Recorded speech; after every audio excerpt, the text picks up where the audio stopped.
오늘의 헤드라인 뉴스입니다.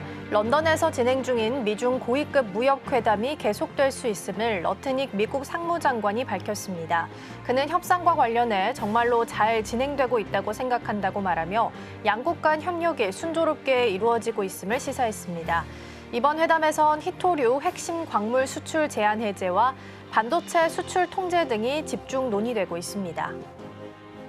베센트 재무장관이 차기 연준 의장의 유력한 후보로 떠오르고 있음을 블룸버그 통신이 전했습니다. 트럼프 대통령이 글로벌 무역 재편 전략에서 가장 중요하게 여기는 미중 무역 협상에서 핵심 역할을 맡고 있는 만큼 경제 정책 전반에 대한 영향력과 신뢰를 인정받고 있다는 분석입니다.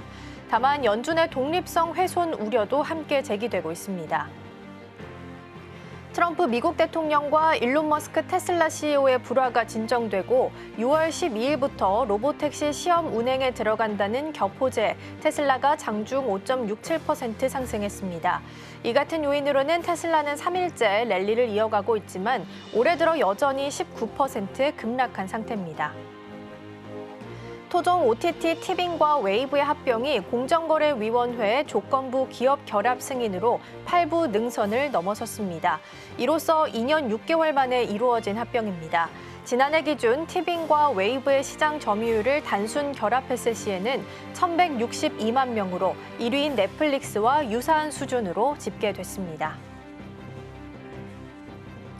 시청자 여러분 안녕하세요. 여러분의 성공 투자를 응원합니다. 출발 증시와이드 1부 시작합니다. 진행의 이가은입니다. 어제 뉴욕 증시는 상승하면서 마무리했습니다. 미중 고위급 협상이 계속 진행되고 있는데 별다른 소식은 없지만 잘 진행되고 있다는 부분에서 기대감이 높아졌고요. 지수 상승을 견인했습니다. 오늘 아침에 나왔던 내용을 보면 베센트 재무장관은 우리 시간으로 오늘 밤 11시에 의회 증언이 예정되어 있기 때문에 고위급 협상에서 먼저 빠져나온 것으로 보입니다. 오늘 밤에 마무리하는 게 목표인데요. 길어지면 내일까지 이어질 수 있다고 하니까 뉴스 체크 계속해서 해드리도록 하겠습니다. 더불어서 오늘은 CPI 발표 예정되어 있고요. 그 전에는 이제 파리에서 GTC 이벤트 관련해서 젠슨왕 CEO의 기조연설이 있으니까 이 부분도 같이 체크해 보시면 좋겠습니다. 자, 그럼 먼저 오늘 저희가 준비한 코너부터 소개해드리도록 하겠습니다. 오늘 첫 번째 코너로는 빅애플 스탁 준비되어 있습니다. 오픈 AI의 연매출이 100억 달러 돌파를 시사하고 있는데요. 3년도 채 되지 않는 이 짧은 기간 동안 어떻게 성과를 이뤄낸 건지 함께 살펴보겠습니다. 두 번째로는 넥스트 트레이딩 준비되어 있습니다. 이재명 정부 관련해서 허니문 랠리가 이어지고 있는 상황입니다. 어제 잠시 숨고르게 했다지만 그래도 지수는 나쁘지 않은 상황인데요. 정책 중에 지금 스테이블 코인과 또 지역화폐 관련주들이 관심을 받고 있습니다. 우리기술투자가 애프터마켓에서는 어떤 움직임 보였는지 잠시 후에 함께 확인해 보도록 하겠습니다. 자, 그럼 출발 증시와이드 1부 본격적으로 시작해 보도록 하겠습니다.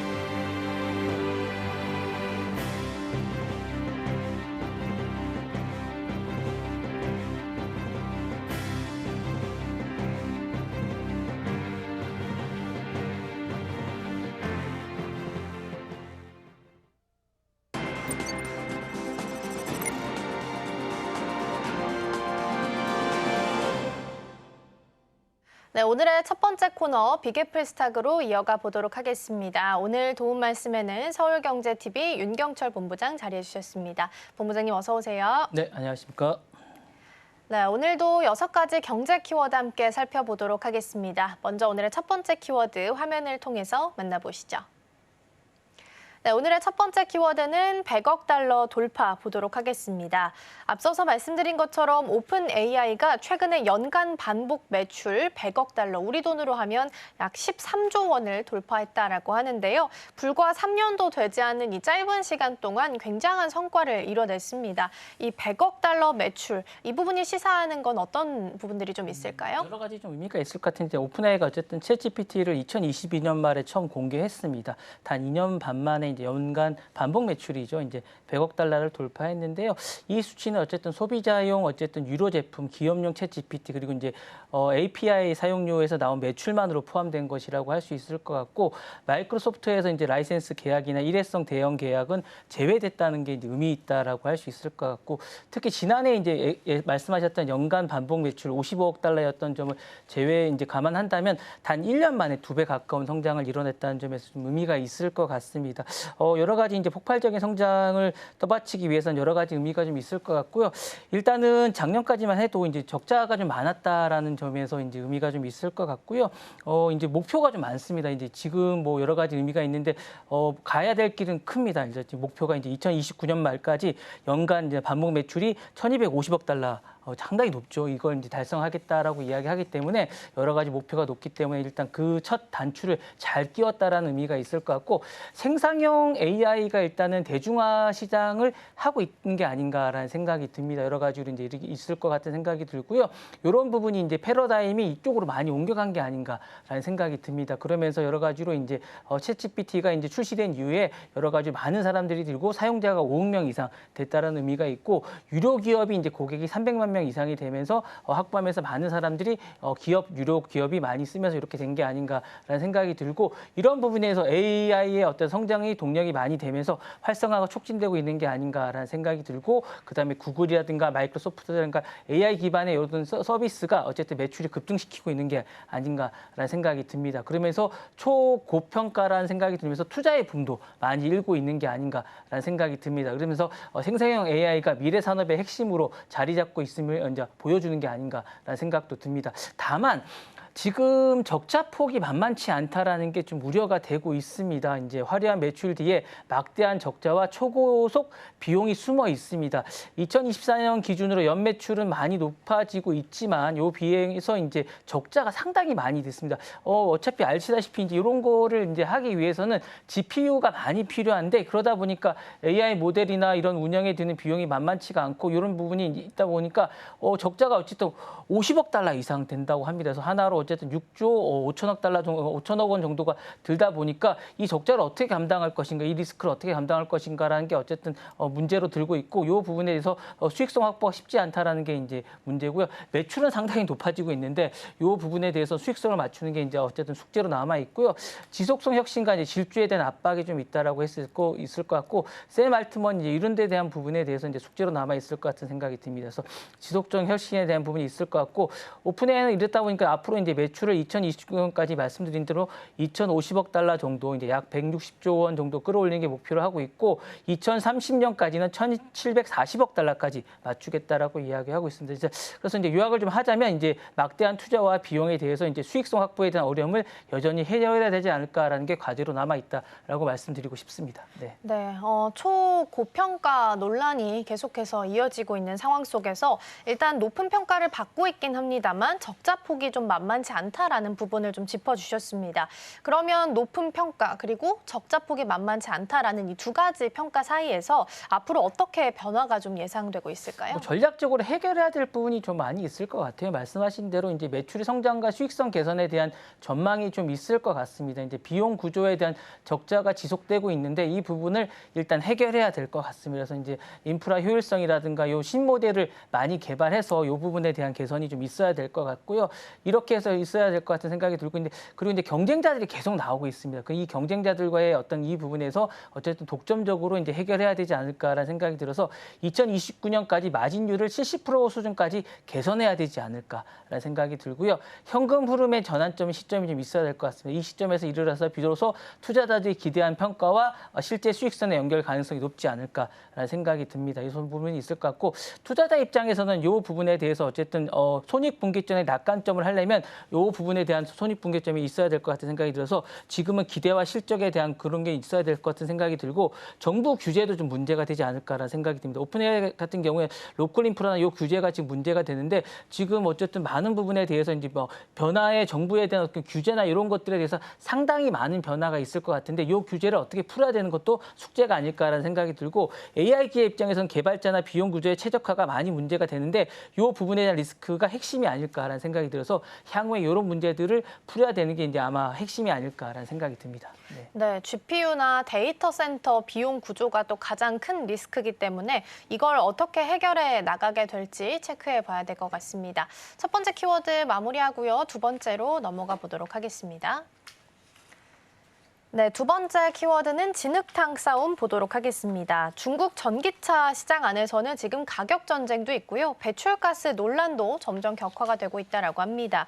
비아디를 중심으로 해서 패권 경쟁이 시작이 됐다가 지금은 길리랑 장성 자동차까지 같이 가세를 하는 모습이 확인이 되고 있는데요. 중국 전기차 업계에 있어서 문제점 그리고 이것이 시사하는 바는 어떤 부분들이 있을까요?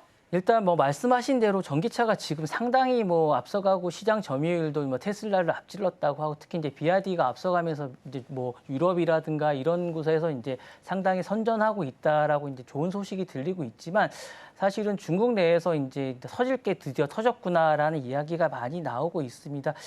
지난 2023년 말 장성 자동차는 비아디의 플러그 하이브리드 이거 기준을 충족하지 못했다면서 이제 중국 정부에 고발장을 제출했습니다. 당시 이제 비아디는 이를 즉각 부인하면서 모든 차량은 해당 시점의 기준을 부합했다고 해명했지만 이 논란은 사실은 이제 안에서 이제 골반 터질 게 터졌다라는 얘기가 이제 나온 게 아닌가라는 생각이 들고 있고요.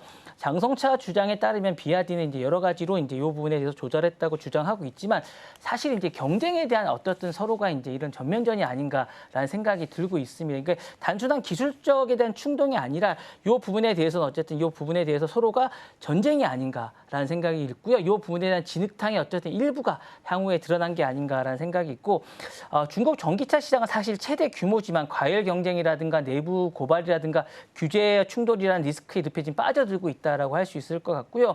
빠르고 싸게가 아닌 사실 지속 가능성이란 본질적 질문에 대해서 지금 사실상 중국 전기차는 과연 답을 내놔야 되지 않을까라는 생각이 들고 안에서도 지금 그래서 이제 안에서 대해서도 중국에서 이제 자제해라 이런 이야기가 지금 나오고 있습니다. 그래서 중국 정부는 사실 지금 산업에 대한 가격 경제 자제를 사실 공식화하고 있는 이런 입장입니다. 그래서 안에서는 이제 핵심 기조는 성장보다는 질적 관리를 하라고 이제 이야기하고 있으면서 핵심 변화는 성장주의보다는 보조금 과감한 이런 규제를 조정하는 것이 아니라 산업 질서나 생태계 보호를 지금 해달라라고 이야기하고 있습니다. 이러다가 다 망하는 게 아닌가라고 얘기하고 있고 중국에서 이제 얼마 전에 있었던 뭐 부동산 문제처럼 전기차도 이렇게 변하는 게 아닌가라는 우려를 좀 내놓고 있고 실제 배경은 이렇습니다. 그래서 신차의 비중이 40%를 돌파하고 있고 이미 포화 상태에 진입했다라고 이야기하면서 수익성 저하라든가 브랜드 가치를 훼손하고 있고 중소업체는 도산을 할 거라고 거의 예상을 하고 있습니다. 그래서 이게 확대되고 있어서 전략적 예상은 이렇습니다. 그래서 중국 정부는 이제 시장 지분보다는 생태계 지속 가능성을 더 중요하게 보고 있을 것 같아서 향후에는 브랜드라든가 글로벌이라든가 이런 데에 대한 압박에 대해서 확보를 하고 있어서 사실은 과열된 경쟁이라든가 타진 압박에 대한 부분에 대한 문제점이 좀 있고 과잉 생산이라든가 수요 부진에 대해서도 약간 관리를 해야 되지 않을까라는 생각이 좀 있어서 업계의 구조에 대한 대형화에 대해서 어쨌든 약간 재편이 되지 않을까라는 생각이 좀 있고 기술 혁신이라든가 글로벌 경쟁 확보에 대해서도 약간 어쨌든 강화가 좀 이어지지 않을까라는 생각이 좀 있어서 향후에 정부가 한계점과 시장의 자율성에 대해서도 좀 약간 업계에 대한 어쨌든 조정과 혁신이 필수적이지 않을까라는 생각이 좀 듭니다. 네. 네, 그렇죠. 가격 경쟁이 과열되게 된다면 당연히 당국에서도 개입할 수밖에 없는 상황이 펼쳐지지 않을까 싶고요. 그런 가격 전쟁이 글로벌 산업까지 흔들 수 있다라는 부분 짚어봤습니다. 자, 그러면 중국 전기차 가격 경쟁이 장기적으로 있어서 기업들의 수익성에 있어서는 어떤 영향을 주게 될까요? 사실상 이렇게 되다 보면 마진 압박과 수익성 말씀하신 대로 저하가 올 수밖에 없고요. 이렇게 뭐 지속될 경우에 이제 골드만삭스가 최근에 이제 중국 전기차 시장 전체가 수익성을 잃을 수밖에 없다라고 예상을 했습니다. 사실 그렇습니다. 사실 뭐 큰 회사야 크게 상관이 없겠지만 뭐 기본적으로 적자가 심각하다 보니까 마진 압박에 대한 것들이 좀 있었고요. 실제로 2024년, 2025년 기준으로 이제 중국 전기차 제조에 대한 거에서 수익성을 내는 곳을 이제 조사를 해봤더니 뭐 내부적으로 이제 거의 없다라고 지금 예상하고 있습니다. 그리고 이제 거의 손해를 보면서 지금 팔고 있다라고 이제 하고 있는데 이러다 보니까 업계에서는 구조조정이라든가 소규모 업체는 도태될 수밖에 없다라고 얘기했고 실제 앞으로 1년 내에 소규모 업체들은 대형 업체에 인수되거나 시장에서 어쨌든 퇴진될 것이라고 내놓는 분석이 많습니다. 그래서 이로 인해서 어쨌든 대형화되거나 소수 업체들은 중심으로 재편될 것이라는 전망이 많고요. 장기적으로 수익에 대해서 이제 회복 가능성이 없을 것이라고 얘기하고 있습니다. 실제로 이제 길리라든가 장성자동차라든가 스트레스 등 수직 통합이 될 것이라고 얘기하고 있고 업계에서는 전반적으로 가격이 지속될 경우 기술 혁신이라든가 제품에 대한 차별화라든가 글로벌 시장에 대해서 확대가 없을 것이라고 얘기하고 있고 이렇게 되면 중국의 전기차는 없어질 거 미래는 없다라고 다들 얘기하고 있어서 걱정이 많고요. 이는 장기적으로 업계가 건강한 성장이라든가 이제 뭐 수익성 회복을 유도할 수 없게 될 것이라고 예상하면서 단기적으로만 이렇게 하게 되면 정말로 어렵지 않을까라고 예상하면서 정부에게 어떤 지속적인 어떤 정책이라든가 이런 걸 내놔야 된다라고 계속 요청을 하고 있는 이런 상태라고 할 수 있을 것 같습니다. 네, 그렇죠. 장기적으로 수익성을 좀 따져본다면 당연히 마진 압박이나 수익성에서도 하락할 수 있다라는 부분을 짚어봤습니다. 자, 두 번째 키워드까지 살펴봤고요. 세 번째 키워드 함께 확인해 보시죠. 네, 세 번째 키워드는 소문난 애플 AI 침묵 보도록 하겠습니다.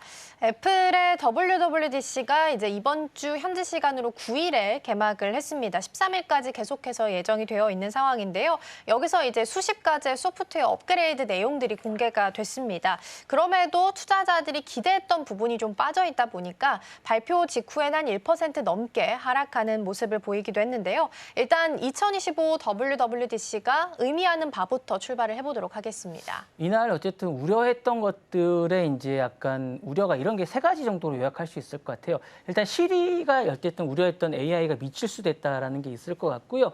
AI 파트너십이 공백이 있을 것 같고 경쟁사에 대비해서 AI 투자 속도가 뒤처졌다라고 얘기할 수 있을 것 같아요. 이게 어쨌든 충격이라고 할 수 있을 것 같은데 이 부분에 대해서 어쨌든 많은 부분에서 우려가 그대로 드러난 게 아닌가라는 생각이 좀 있습니다. 그러면서 이제 경쟁사보다 1년 전이나 뒤처졌던 AI에서 어쨌든 많은 부분에서 생각보다 많은 게 나오지 않았다라는 생각이 좀 있고요. 액체 1위에 대한 혁신에 대비해서 미학적인 부분에서도 많은 부분이 좀 나오지 않았다라는 생각이 좀 있는데 이 부분에 대해서 어쨌든 많은 부분이 실망스럽지 않냐라는 생각이 있어서 어쨌든 그날 주가는 지금은 살짝 올라가긴 했지만 어쨌든 그날에 어쨌든 주가가 상당히 떨어졌습니다. 그러다 보니까 이 부분이 있고 생태계 확장에 대해서도 어쨌든 이 부분도 어쨌든 확장이 좀 어렵지 않을까라는 생각이 되면서 혼자 고립되지 않을까라는 생각이 좀 있습니다. 그러면서 챗GPT 통합은 오픈AI에 대한 의존성을 증가시키면서 자체 파운더리 모델에 대해서 이 부분도 개발을 이제 반영하는데 반면 구글이나 마이크로소프트는 자신들에 대한 걸 가속하고 있는데 혼자 지금 애플은 뒤처져 있는 게 아닌가라는 우려가 있고 투자자 신뢰의 하락과 이제 재무적인 영향도 좀 있을 것 같습니다. 이 부분에 대해서 어쨌든 이벤트 반응을 넘어서 AI 투자 지연이라든가 하드웨어 판매 둔화라든가 서비스 수익을 악순환이 계속 반복되는 게 아닌가라는 생각이 들고 있으면서 이런 부분들은 상당히 많은 부분에 우려가 좀 있는 생각이 들고요. 애플은 디자인 리프레스라든가 연도 전환이라든가 이런 부분을 강조했지만 이런 건 사실 이 투자자들이나 어떤 제품을 사용하는 사용자들이 바보가 아닙니다. 그러다 보니까 전략적 우위를 상실한 그런 행사가 아니었나. 사실 이 행사를 왜 했나라는 의문이 좀 들거든요. 그러다 보니까 이는 하드웨어 판매에 의존하는 수익 구조가 취약성을 그대로 드러낸 게 아닌가라는 생각이 듭니다. 제가 어제도 말씀드렸다시피 AI는 사실 하드웨어는 큰 의미가 없습니다. 근데 애플은 지금도 하드웨어를 고집하는데 사실 하드웨어 판매에 대한 이 부분은 사실 생성형 AI를 통해서 혁신이 시급한 걸 다시 한 번 더 입증한 게 아닌가라는 생각이 들면서 향후 12개월 내 대규모 AI나 인클라우드나 이런 부분의 전략이 수요가 없다면 더 격차가 벌어지는 걸 이번에 다시 한 번 더 입증하면서 사실 좀 아쉬움을 남긴 그런 행사가 아니었나라는 생각이 다시 한 번 더 드는 그런 행사였다고 할 수 있을 것 같습니다. 네, WWDC가 상당히 큰 행사이다 보니까 사실 주가 반영이 잘 되는 편인데 그럼에도 불구하고 첫날은 실망감이 1% 넘게 하락을 했고요. 개최한 첫날 주가가 하락한 건 또 2013년 이후 처음 있는 일이라고 합니다. 그럼 일단 실망한 부분이 특히나 AI 기술 쪽일 텐데 AI 기술이 시장 경쟁력에 있어서는 애플한테 있어서는 좀 약점으로 작용할 수도 있을 것 같아요. 네, 맞습니다. 말씀하신 대로 부정적인 영향을 많이 미쳤는데요. 경쟁사 대비해서 기술적 격차를 확대하는 걸 보여줬다라고 할 수 있을 것 같고 말씀하신 대로 이번에 WWDC의 EO가 사실은 상당히 약간 부정적인 역할을 했는데 첫 번째로는 부정적인 어쨌든 경쟁사 대비해서 기술 격차를 보여줬습니다. 사실 이번에 대해서는 어쨌든 복잡한 추론이라든가 창의적 작업이라든가 이 부분에 대해서 열악할 수밖에 없다는 걸 다시 한 번 더 보여줬고 실제로 사용자 설문에서 애플의 AI 기능이 거의 가치가 없다는 평가를 이번에 받았습니다. 이런 건 처음입니다. 사실 AI 비서에서 있어서 혁신이 개선이 지연되고 있다는 걸 보여줬기 때문에 정말 저도 저도 사용자로서 실망스럽다는 걸 다시 한 번 더 느꼈고요. 두 번째로는 이제 시장 점유율의 브랜드 이미지 하락의 위험이 좀 있습니다. 이번에 어쨌든 이런 부분들은 점진적 업그레이드 디바이스 온 중심의 어쨌든 보수적 전략에 또 머물러 있다라고 보여지는 건데 사실상 어떤 소비자 개발이라든가 모든 애플이 더 이상 혁신의 중심이 아니다는 인식을 다시 한 번 더 보여줬다라는 점에서 브랜드 충성도와 시장 점유율이 위협을 받지 않을까라는 생각이 좀 들었고요.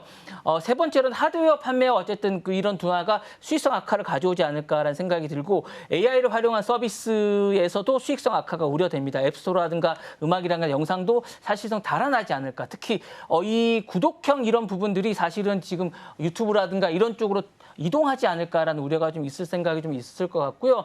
글로벌 개발의 생태계도 약화될 것 같은 그런 생각이 듭니다. 애플이 개발자에게 제공하는 AI 모델이라든가 도구가 경쟁사 대비해서 부족하다면 개발자들은 사실 애플의 생태계 대신에 구글이라든가 말씀하신 대로 마이크로소프트랑 오픈AI 협업 쪽으로 이동할 수밖에 없습니다. 그런데 이는 장기적으로 애플의 앱스토어의 수익성에 경쟁력에도 부정적인 영향을 줄 수 있기 때문에 상당히 조심해야 되는데 이 부분에서 너무 간과한 게 아닌가라는 생각이 들고 애플은 향후에 이제 온 디바이스 중심의 보수적인 전략에서 벗어나 클라우드 기반의 AI라든가 이런 부분에서 어쨌든 대형 언어 모델이라든가 혁신적 AI 서비스에서 보다 적극적으로 투자하지 않으면 향후에 많은 주도권을 잃을 위험이 있기 때문에 이런 부분에 좀 더 투자와 어쨌든 혁신적인 어떤 각오의 모델로 돌아가야 될 것 같다는 그런 생각이 좀 듭니다. 네. 네.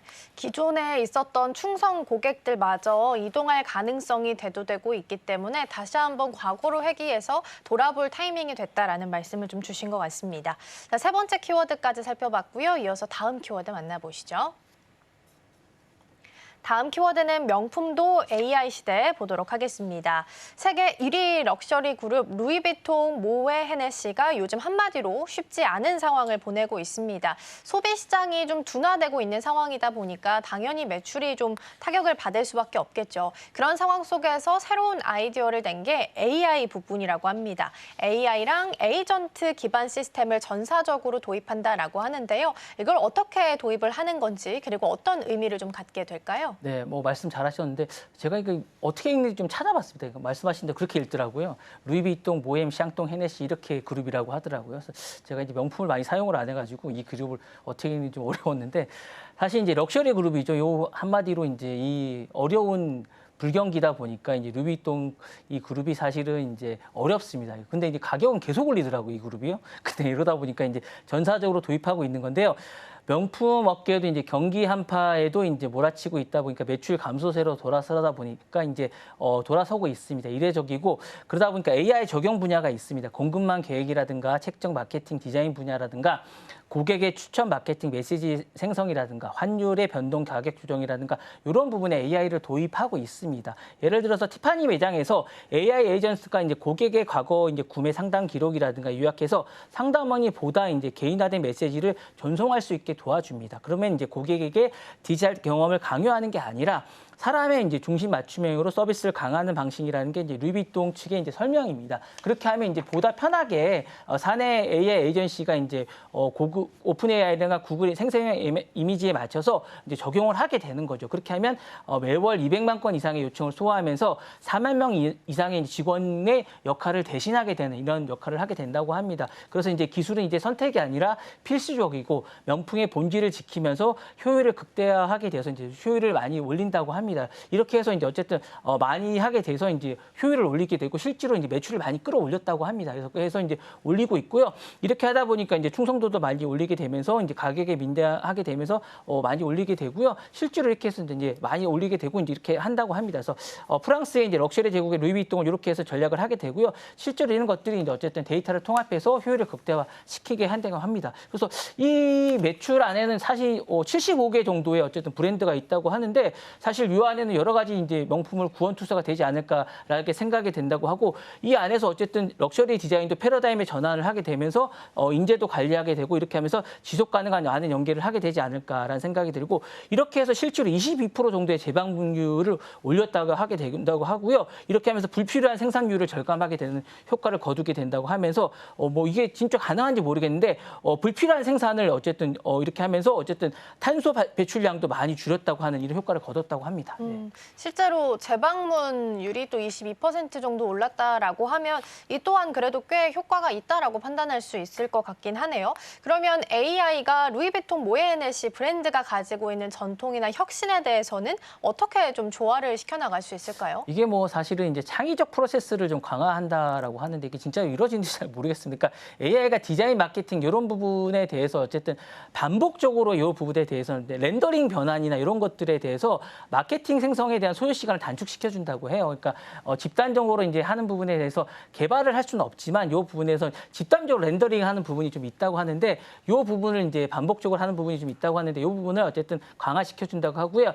고객의 경험에 대한 경험을 개인화를 할 수 있다고 합니다. 그러니까 예를 들면 이런 거라고 합니다. AI 기반의 분석을 통해서 고객의 선호라든가 구매에 대한 심층적으로 파악을 하고 이를 맞춤형으로 해서 어쨌든 추천을 해서 제공을 한다고 합니다. 그러니까 사람에 대한 경험을 어쨌든 사람이 어쨌든 다 미묘하기 때문에 이 부분을 유지하면서 현대에게 더욱 경험을 선사한다고 하는데 이런 부분들을 이제 미묘하게 하는 부분들을 사람이기 때문에 다 맞출 수가 없는데 AI가 미묘하게 맞출 수가 있다고 하는 부분이 좀 있다고 하고요. 그다음에 공급망에 대해서 운영을 극대화한다고 합니다. 어디 있는지를 잘 모른다고 하거든요. 이게 어쨌든 명품이 극소수가 있기 때문에 어디 있는지 잘 모른다고 하거든요. 전 세계에. 이 부분을 AI는 바로바로 찾는 데에서 아주 잘한다고 하고요. 그다음에 과잉 생산과 폐기물을 줄이는 데 아주 좋다고 하기 때문에 이런 부분에 대해서 아주 좋다고 하고요. 그다음에 전통과 기술의 융합이 좋다고 합니다. 왜냐하면 AI가 단순한 인간에 대해서 대체한 도구가 아니라 전통적인 장인 정신과 첨단 기술을 상호 보완하는 파트너로 인식하기 아주 좋다고 하고요. 그다음에 마지막으로는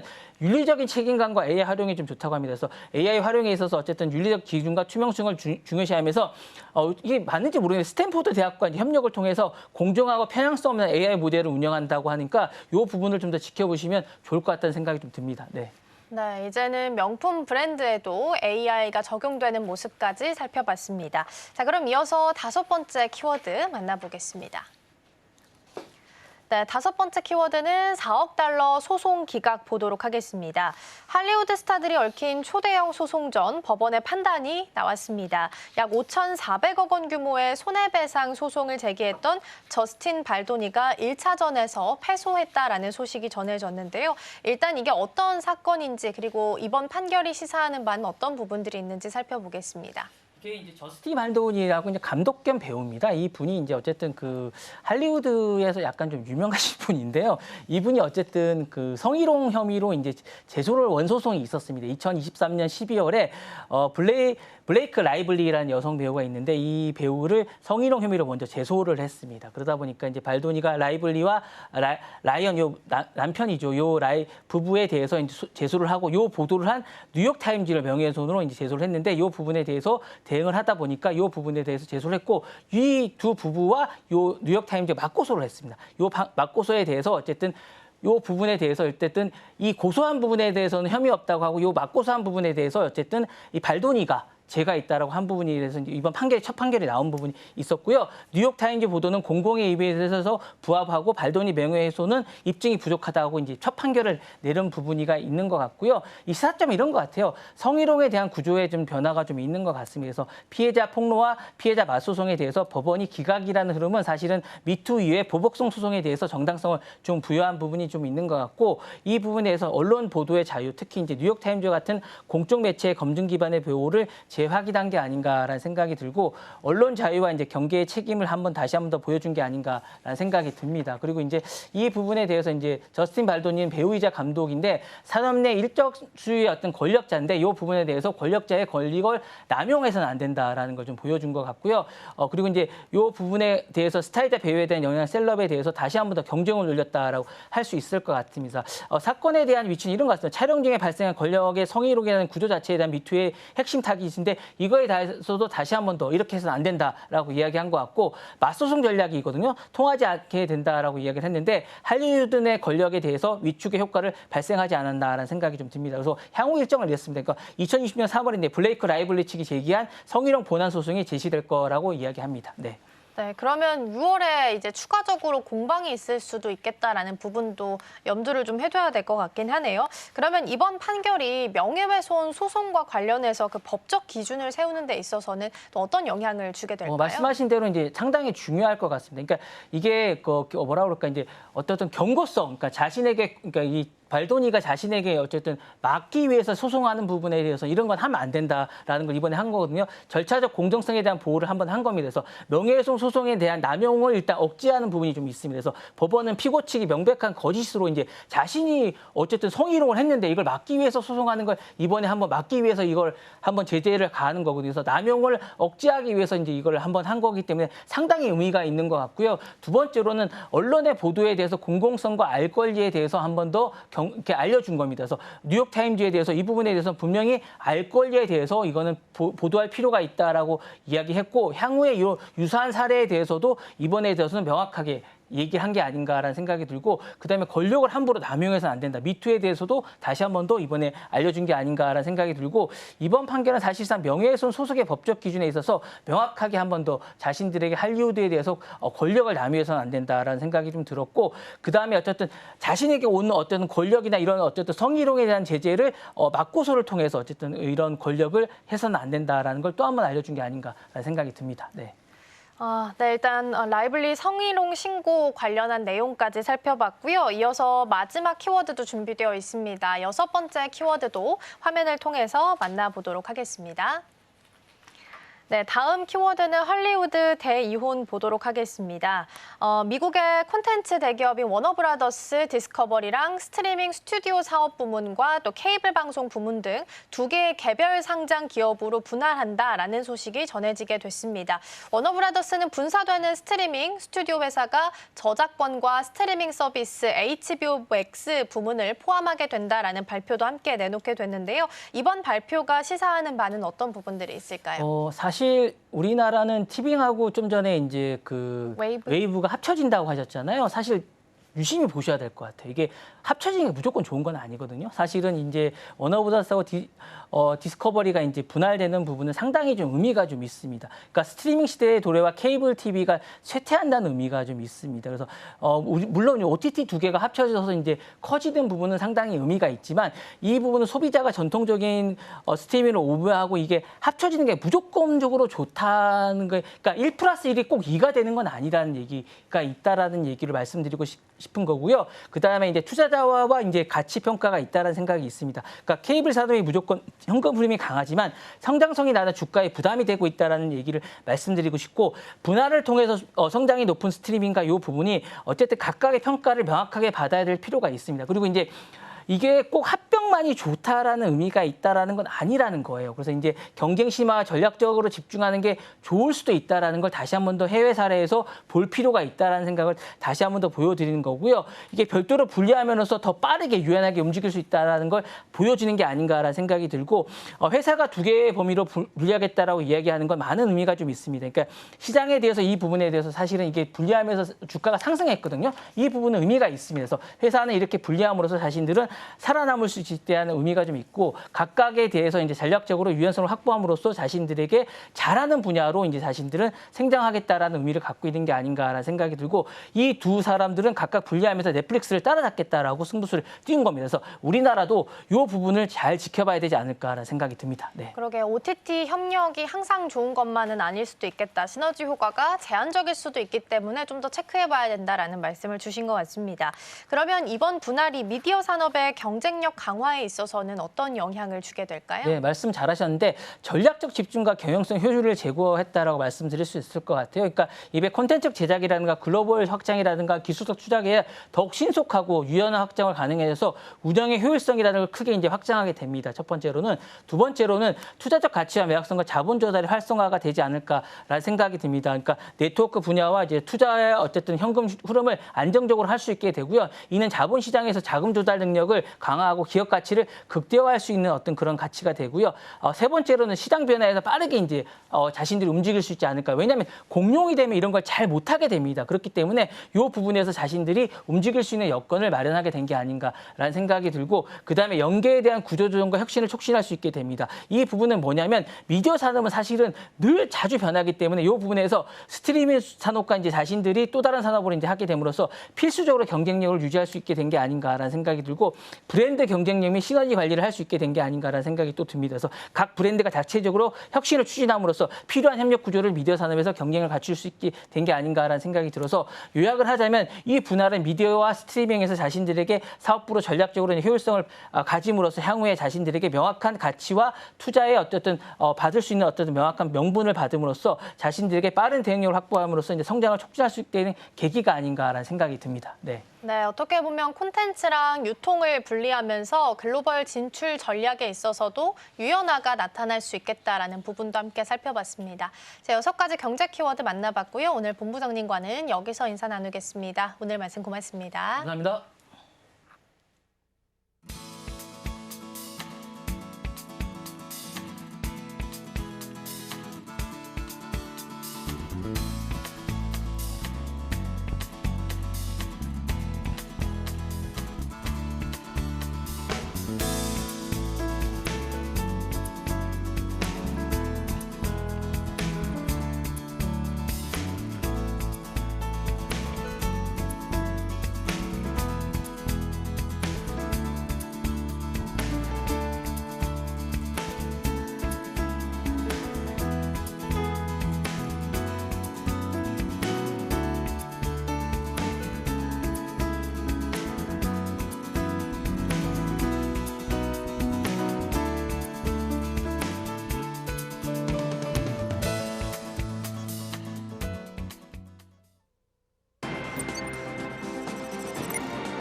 어제 정규장 마감 이후 시장은 어떤 흐름을 보였을까요? 애프터마켓에서 유독 눈에 띄었던 종목들, 오늘 장에 어떤 힌트를 줄 수 있을지 함께 살펴보시죠. 먼저 어제 애프터마켓에서 상승률 상위 종목들 살펴보겠습니다. 다날과 소룩수가 나란히 1, 2위 차지하면서 상한가를 터치하면서 마감한 모습 포착해 보실 수가 있겠고요. 한화시스템, 우리기술투자, 그리고 풍산까지도 모두 20%가 넘는 상승세를 기록했습니다. 다음으로는 하락률 상위도 살펴보도록 하겠습니다.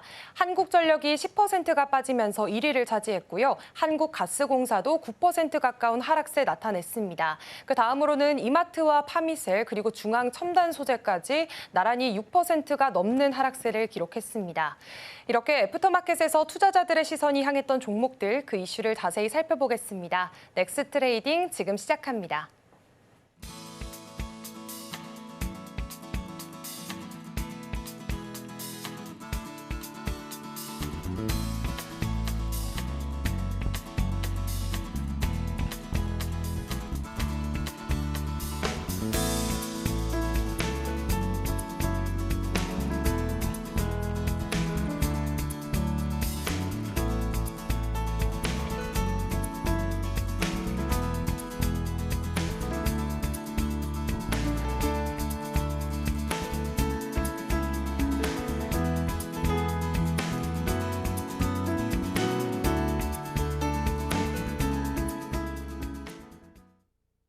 네, 넥스트 트레이딩으로 이어가 보도록 하겠습니다. 애프터마켓에서 움직였던 종목들 살펴볼 거고요. 첫 번째로는 한화시스템부터 보도록 하겠습니다.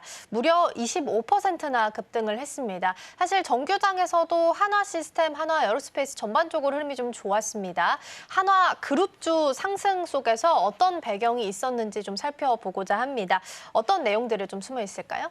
네, 맞습니다. 사실 어제 애프터마켓에서 한화시스템을 비롯해서 이렇게 한화그룹주 전반이 어제 이 강세를 보였었는데요. 그 중심에는 바로 미국 정부의 오스탈 인수 승인 소식이 있었습니다. 미국 외국인 투자 심의위원회가 하나그룹의 호주 방산조선업체인 오스탈의 지분을 최대 100%까지 인수하는 걸 허용한다고 발표를 한 건데요. 하나는 이미 미국 필리조선소를 통해서 북미 방산 시장에 발을 들여놓고 있던 상태였습니다. 그런데 이번에는 호주까지 거점을 넓히게 되면서 이제는 미국, 호주, 그리고 한국을 잇는 삼각 방산 생산 체계가 갖춰진 셈입니다. 시장에서는 이번 소식을 두고 한화가 단순한 국내 방산업체를 넘어서 글로벌 해양 방산 파트너로 인정을 받았다라는 평가를 내놨고요. 이런 기대감이 하나그룹 전체 주가에 불을 지핀 촉매제가 된 겁니다. 그중에서도 하나시스템은 개별 호재까지 겹치면서 가장 강한 반응을 보였고요. 어제 시장에서 단연 돋보이는 주인공으로 떠올랐습니다. 네, 한화 시스템 같은 경우에는 지금 개별적인 호재가 있었다라는 말씀을 마지막에 주셨어요. 어떤 내용들을 좀 체크해보면 좋을까요? 네, 하나시스템은 어제 영국의 대표 방산 기업인 BAE 시스템즈와의 협력을 통해서 좀 큰 주목을 받았습니다. 두 회사가 함께 첨단 복합 센서 위성망을 구축하겠다며 MOU를 체결했다는 내용인데요. 조금 더 쉽게 설명드리면 하나시스템은 국내 최고 수준의 소형 SAR 위성 기술을 갖고 있고요. 또 BAE는 초광대역 RF 위성 기술에 강점을 가진 기업입니다.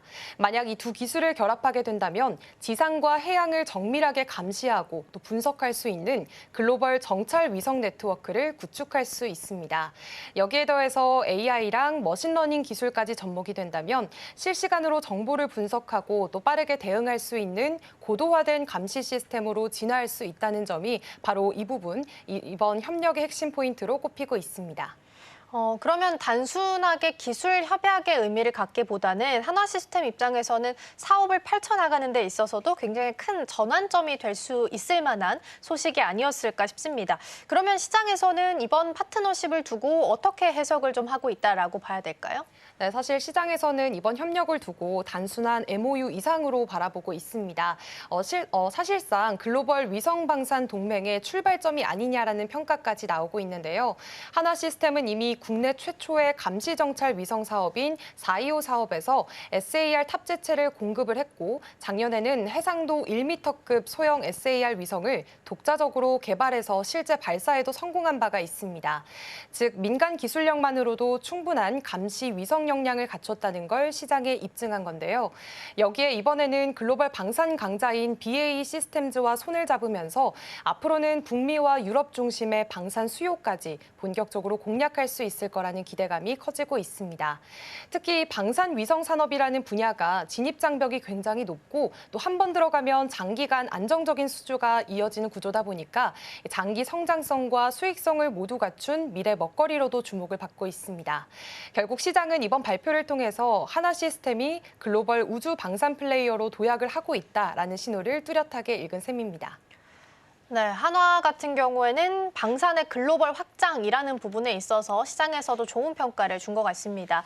어제 현대로템 같은 경우에도 올타임 하이 신고가 나오는 모습이었고요. 한화 에어로스페이스도 추가적인 상승 나오면서 이제 투자자들은 100만 원 황제주를 기대할 수밖에 없는 순간을 맞이하게 됐습니다. 방산주 흐름 추가적으로 오늘 함께 살펴보시면 좋을 것 같고요. 다음 종목으로는 우리기술 투자 보도록 하겠습니다. 최근에 스테이블 코인 관련주들 흐름이 굉장히 좋아요. 그래서 애프터마켓에서도 추가적인 움직임이 좀 있었고 우리기술 투자가 24% 상승부를 켰습니다. 어떤 배경을 좀 살펴보면 좋을까요? 네, 맞습니다. 이 종목이 이번 시장에서 좀 주목받은 배경에는 크게 두 가지가 있는데요. 바로 정책 기대감과 또 인사 이슈가 함께 작용을 했습니다. 우선 가장 큰 이슈는 이재명 대통령의 지역화폐 확대 정책입니다. 이재명 정부가 민생 회복을 최우선 과제로 내세우면서 전국민 재난지원금과 함께 지역화폐 발행 확대도 공식적으로 검토하겠다라고 밝혔는데요. 특히 지난 8일 더불어민주당 서영교 의원이 대규모 추경을 통해서 지역화폐를 경제 회복의 마중물로 삼겠다고 언급하면서 관련 정책에 대한 기대감이 불이 붙었습니다. 여기에 결정적으로 작용한 게 바로 대통령실 인사입니다. 이재명 정부의 초대 대통령실 정책실장으로 김용범 전 금융위원회 부위원장이 임명됐습니다. 이 인물은 최근까지만 해도 블록체인 전문 투자사인 해시드 오픈리서치 대표로 활동해왔다는 점이 시장의 주목을 받았습니다. 즉 블록체인 산업에 깊이 있는 인물을 핵심 정책 라인에 배치했다는 점에서 시장에서는 시장에서는 디지털 자산 관련 정책이 본격화되는 거 아니냐 하는 기대감이 커진 상황입니다. 네, 우리 기술 투자하면은 이제 두나무의 지분을 보유하고 있어서 대표적으로 우리가 코인 관련주 하면 꼽는 종목 중에 하나였는데 이번 흐름과는 어떻게 연결이 좀 되어 있다라고 봐야 될까요? 네, 사실 우리 기술 투자는 이름에서도 알 수 있듯이 스타트업에 투자하는 벤처 캐피탈, 즉 투자 전문 회사입니다. 그런데 여기서 중요한 포인트는 아까 말씀해 주셨다시피 이 회사가 국내 대표 가상자산 거래소인 업비트의 운영사 두나무의 지분을 갖고 있다는 점인데요. 업비트는 국내 가상자산 시장에서 가장 영향력이 있는 플랫폼입니다. 그래서 디지털 자산이나 블록체인 관련 정책 이슈가 나올 때마다 우리 기술 투자도 연관 종목으로 시장에서 자주 부각이 되어 왔습니다. 여기에 더해서 블록체인이나 핀테크 관련 스타트업에 대한 직접적인 투자도 꾸준히 진행해 왔다는 점도 짚고 넘어가야 할 부분인 것 같은데요. 즉 정부 정책이 블록체인 기반의 지역 화폐나 디지털 화폐 시스템 쪽으로 본격적으로 확대가 된다면 이런 관련 생태계에 투자한 벤처 캐피탈들도 직접적인 수혜를 입을 수 있다는 기대감이 시장에 퍼졌습니다. 그리고 김용범 정책실장이 과거에 발표한 보고서도 이번 주가 흐름에 영향을 준 요소 중에 하나입니다. 올해 3월에 발표한 보고서에서 디지털 화폐 시대의 원화의 경쟁력을 유지하려면 원화 기반 스테이블 코인이 필요하다라는 주장을 내놓았는데요. 이 발언 이후에는 관련 정책이 실제로 추진될 가능성에 무게가 실리면서 블록체인, 가상자산, 그리고 핀테크 관련주 전반에 매수세가 몰렸고요. 그 중심에 있었던 게 바로 우리 기술 투자였습니다. 네, 그런데 이제 코인 관련주 하면 워낙 시총이 작아서 변동성이 크기도 하고 수급의 연속성을 기대하기가 힘들다라는 부분이 가장 큰 특징이 좀 될 수 있을 텐데요. 추가적으로 연속 상승을 좀 이어갈 수 있을지 시장에서는 앞으로의 흐름을 어떻게 전망을 좀 하고 있을까요? 네, 시장에서는 이번이 좀 단순한 단기 테마성 급등이 아니라는 시선이 좀 많습니다. 특히 김용범 실장이 앞으로 대통령실 내에서 경제와 디지털 자산 정책을 실질적으로 조율하는 핵심 라인으로 작용할 가능성, 그리고 이재명 정부가 민생과 추경을 가장 먼저 챙기겠다고 밝힌 점까지 맞물리면서 디지털 화폐나 지역 화폐 관련 정책이 예상보다 빠르게 구체화될 수 있다는 기대감이 커지고 있습니다. 시장에서는 우리 기술 투자뿐만 아니라 이 관련 투자 지분을 보유한 다른 기업들까지 수급이 확산될 수 있다는 분석도 나오고 있고요. 앞으로는 정책이 실제로 구체화가 되거나 디지털 화폐 관련 실증 프로젝트가 진행되는 시점에는 한 차례 더 주가에 영향을 줄 수 있다는 전망도 나옵니다. 다만 말씀해 주셨다시피 변동성이 큰 섹터인 만큼 정책이 얼마나 현실화될 수가 있는지 그리고 실제 수혜 구조가 어떻게 연결될지 좀 더 꼼꼼하게 따져보는 전략도 필요해 보입니다. 네, 최근에 미국에서 이제 USDC 스테이블 코인을 발행하고 있는 서클 IPO가 있었죠. 그래서 급등한 바가 있었기 때문에 글로벌리하게 움직임은 좀 같이 가고 있는 것 같긴 합니다. 그리고 한국은행 쪽에서도 조금 일정이 남긴 했는데 7월 1일 날 스테이블 코인 컨퍼런스 개최도 예정되어 있으니까 참고해 보시면 좋겠습니다. 오늘 넥스트레이딩 기준으로는 지금 0.95% 상승불 켜고 있다라는 부분도 함께 챙겨드리겠습니다. 자, 그럼 다음 종목으로 넘어가서 이번에는 에이럭스 살펴보겠습니다. 이 종목은 대표적인 드론 관련주로 속해 있는데요. 어떤 상승 배경을 좀 찾을 수 있을까요? 네, 에이럭스가 어제 애프터마켓에서 상승한 배경에는 두 가지 흐름이 맞물려 있습니다. 바로 미국의 정책 변화와 미중 갈등 여전히 남아있다라는 문제인데요.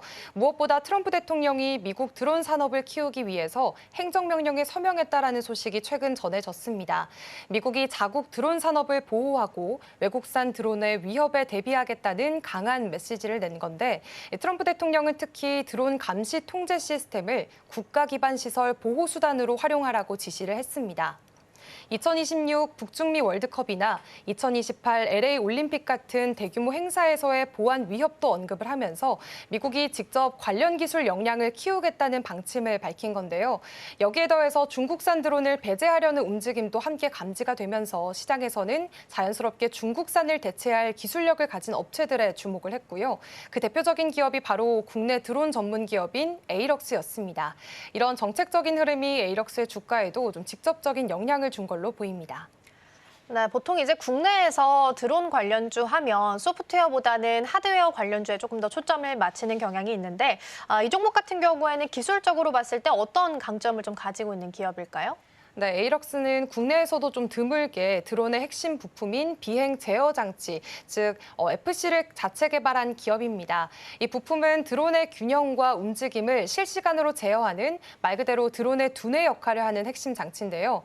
지금까지는 이 부품을 대부분 중국산에 의존을 해왔기 때문에 앞으로 중국산 드론에 대한 규제가 본격화될 경우에는 에이럭스처럼 자체 기술을 보유한 기업들이 대체 공급처로 부각될 수 있다는 기대감이 반영됐습니다.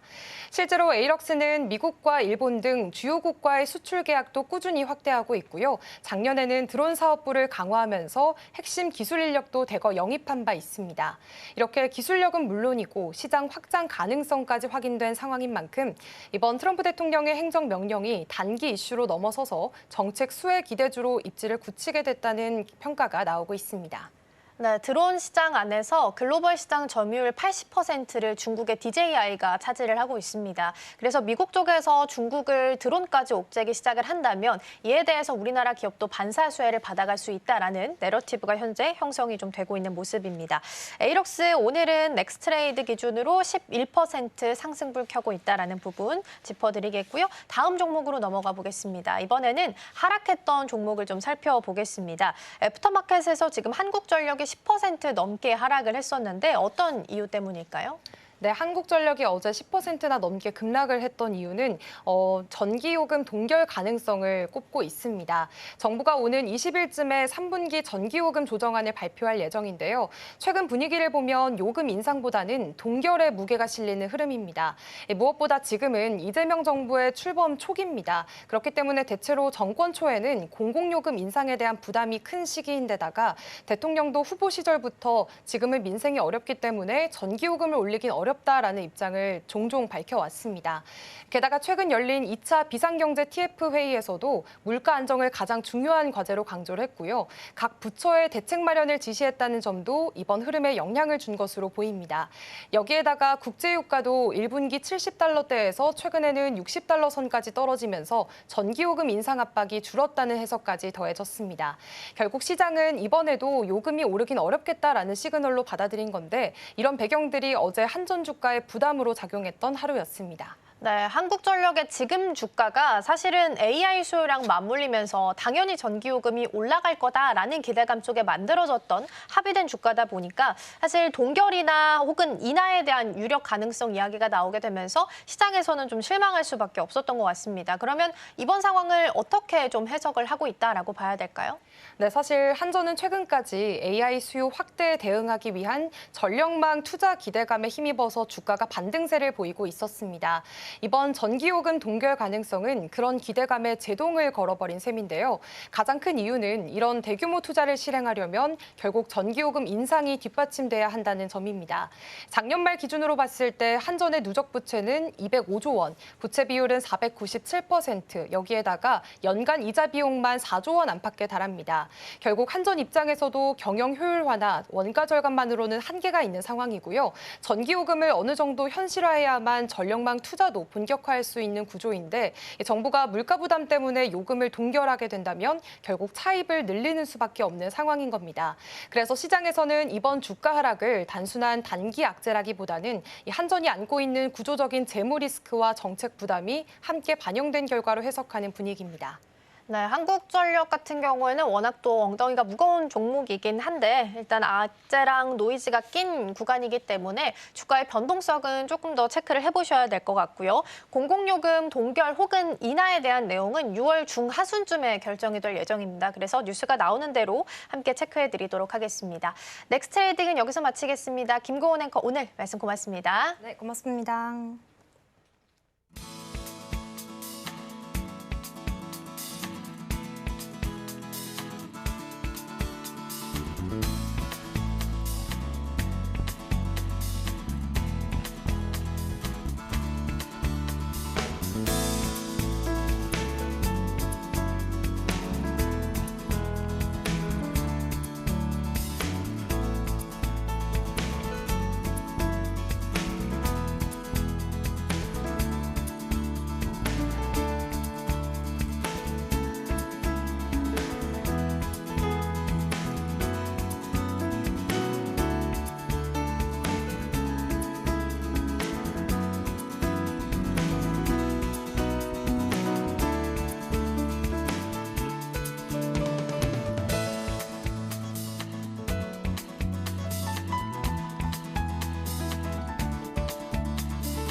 네, 전일장 이슈와 오늘장 분위기 짚어보겠습니다. 스탁포인트 시간입니다. SCB 이민 전문가와 함께합니다. 어서 오십시오. 네, 안녕하세요.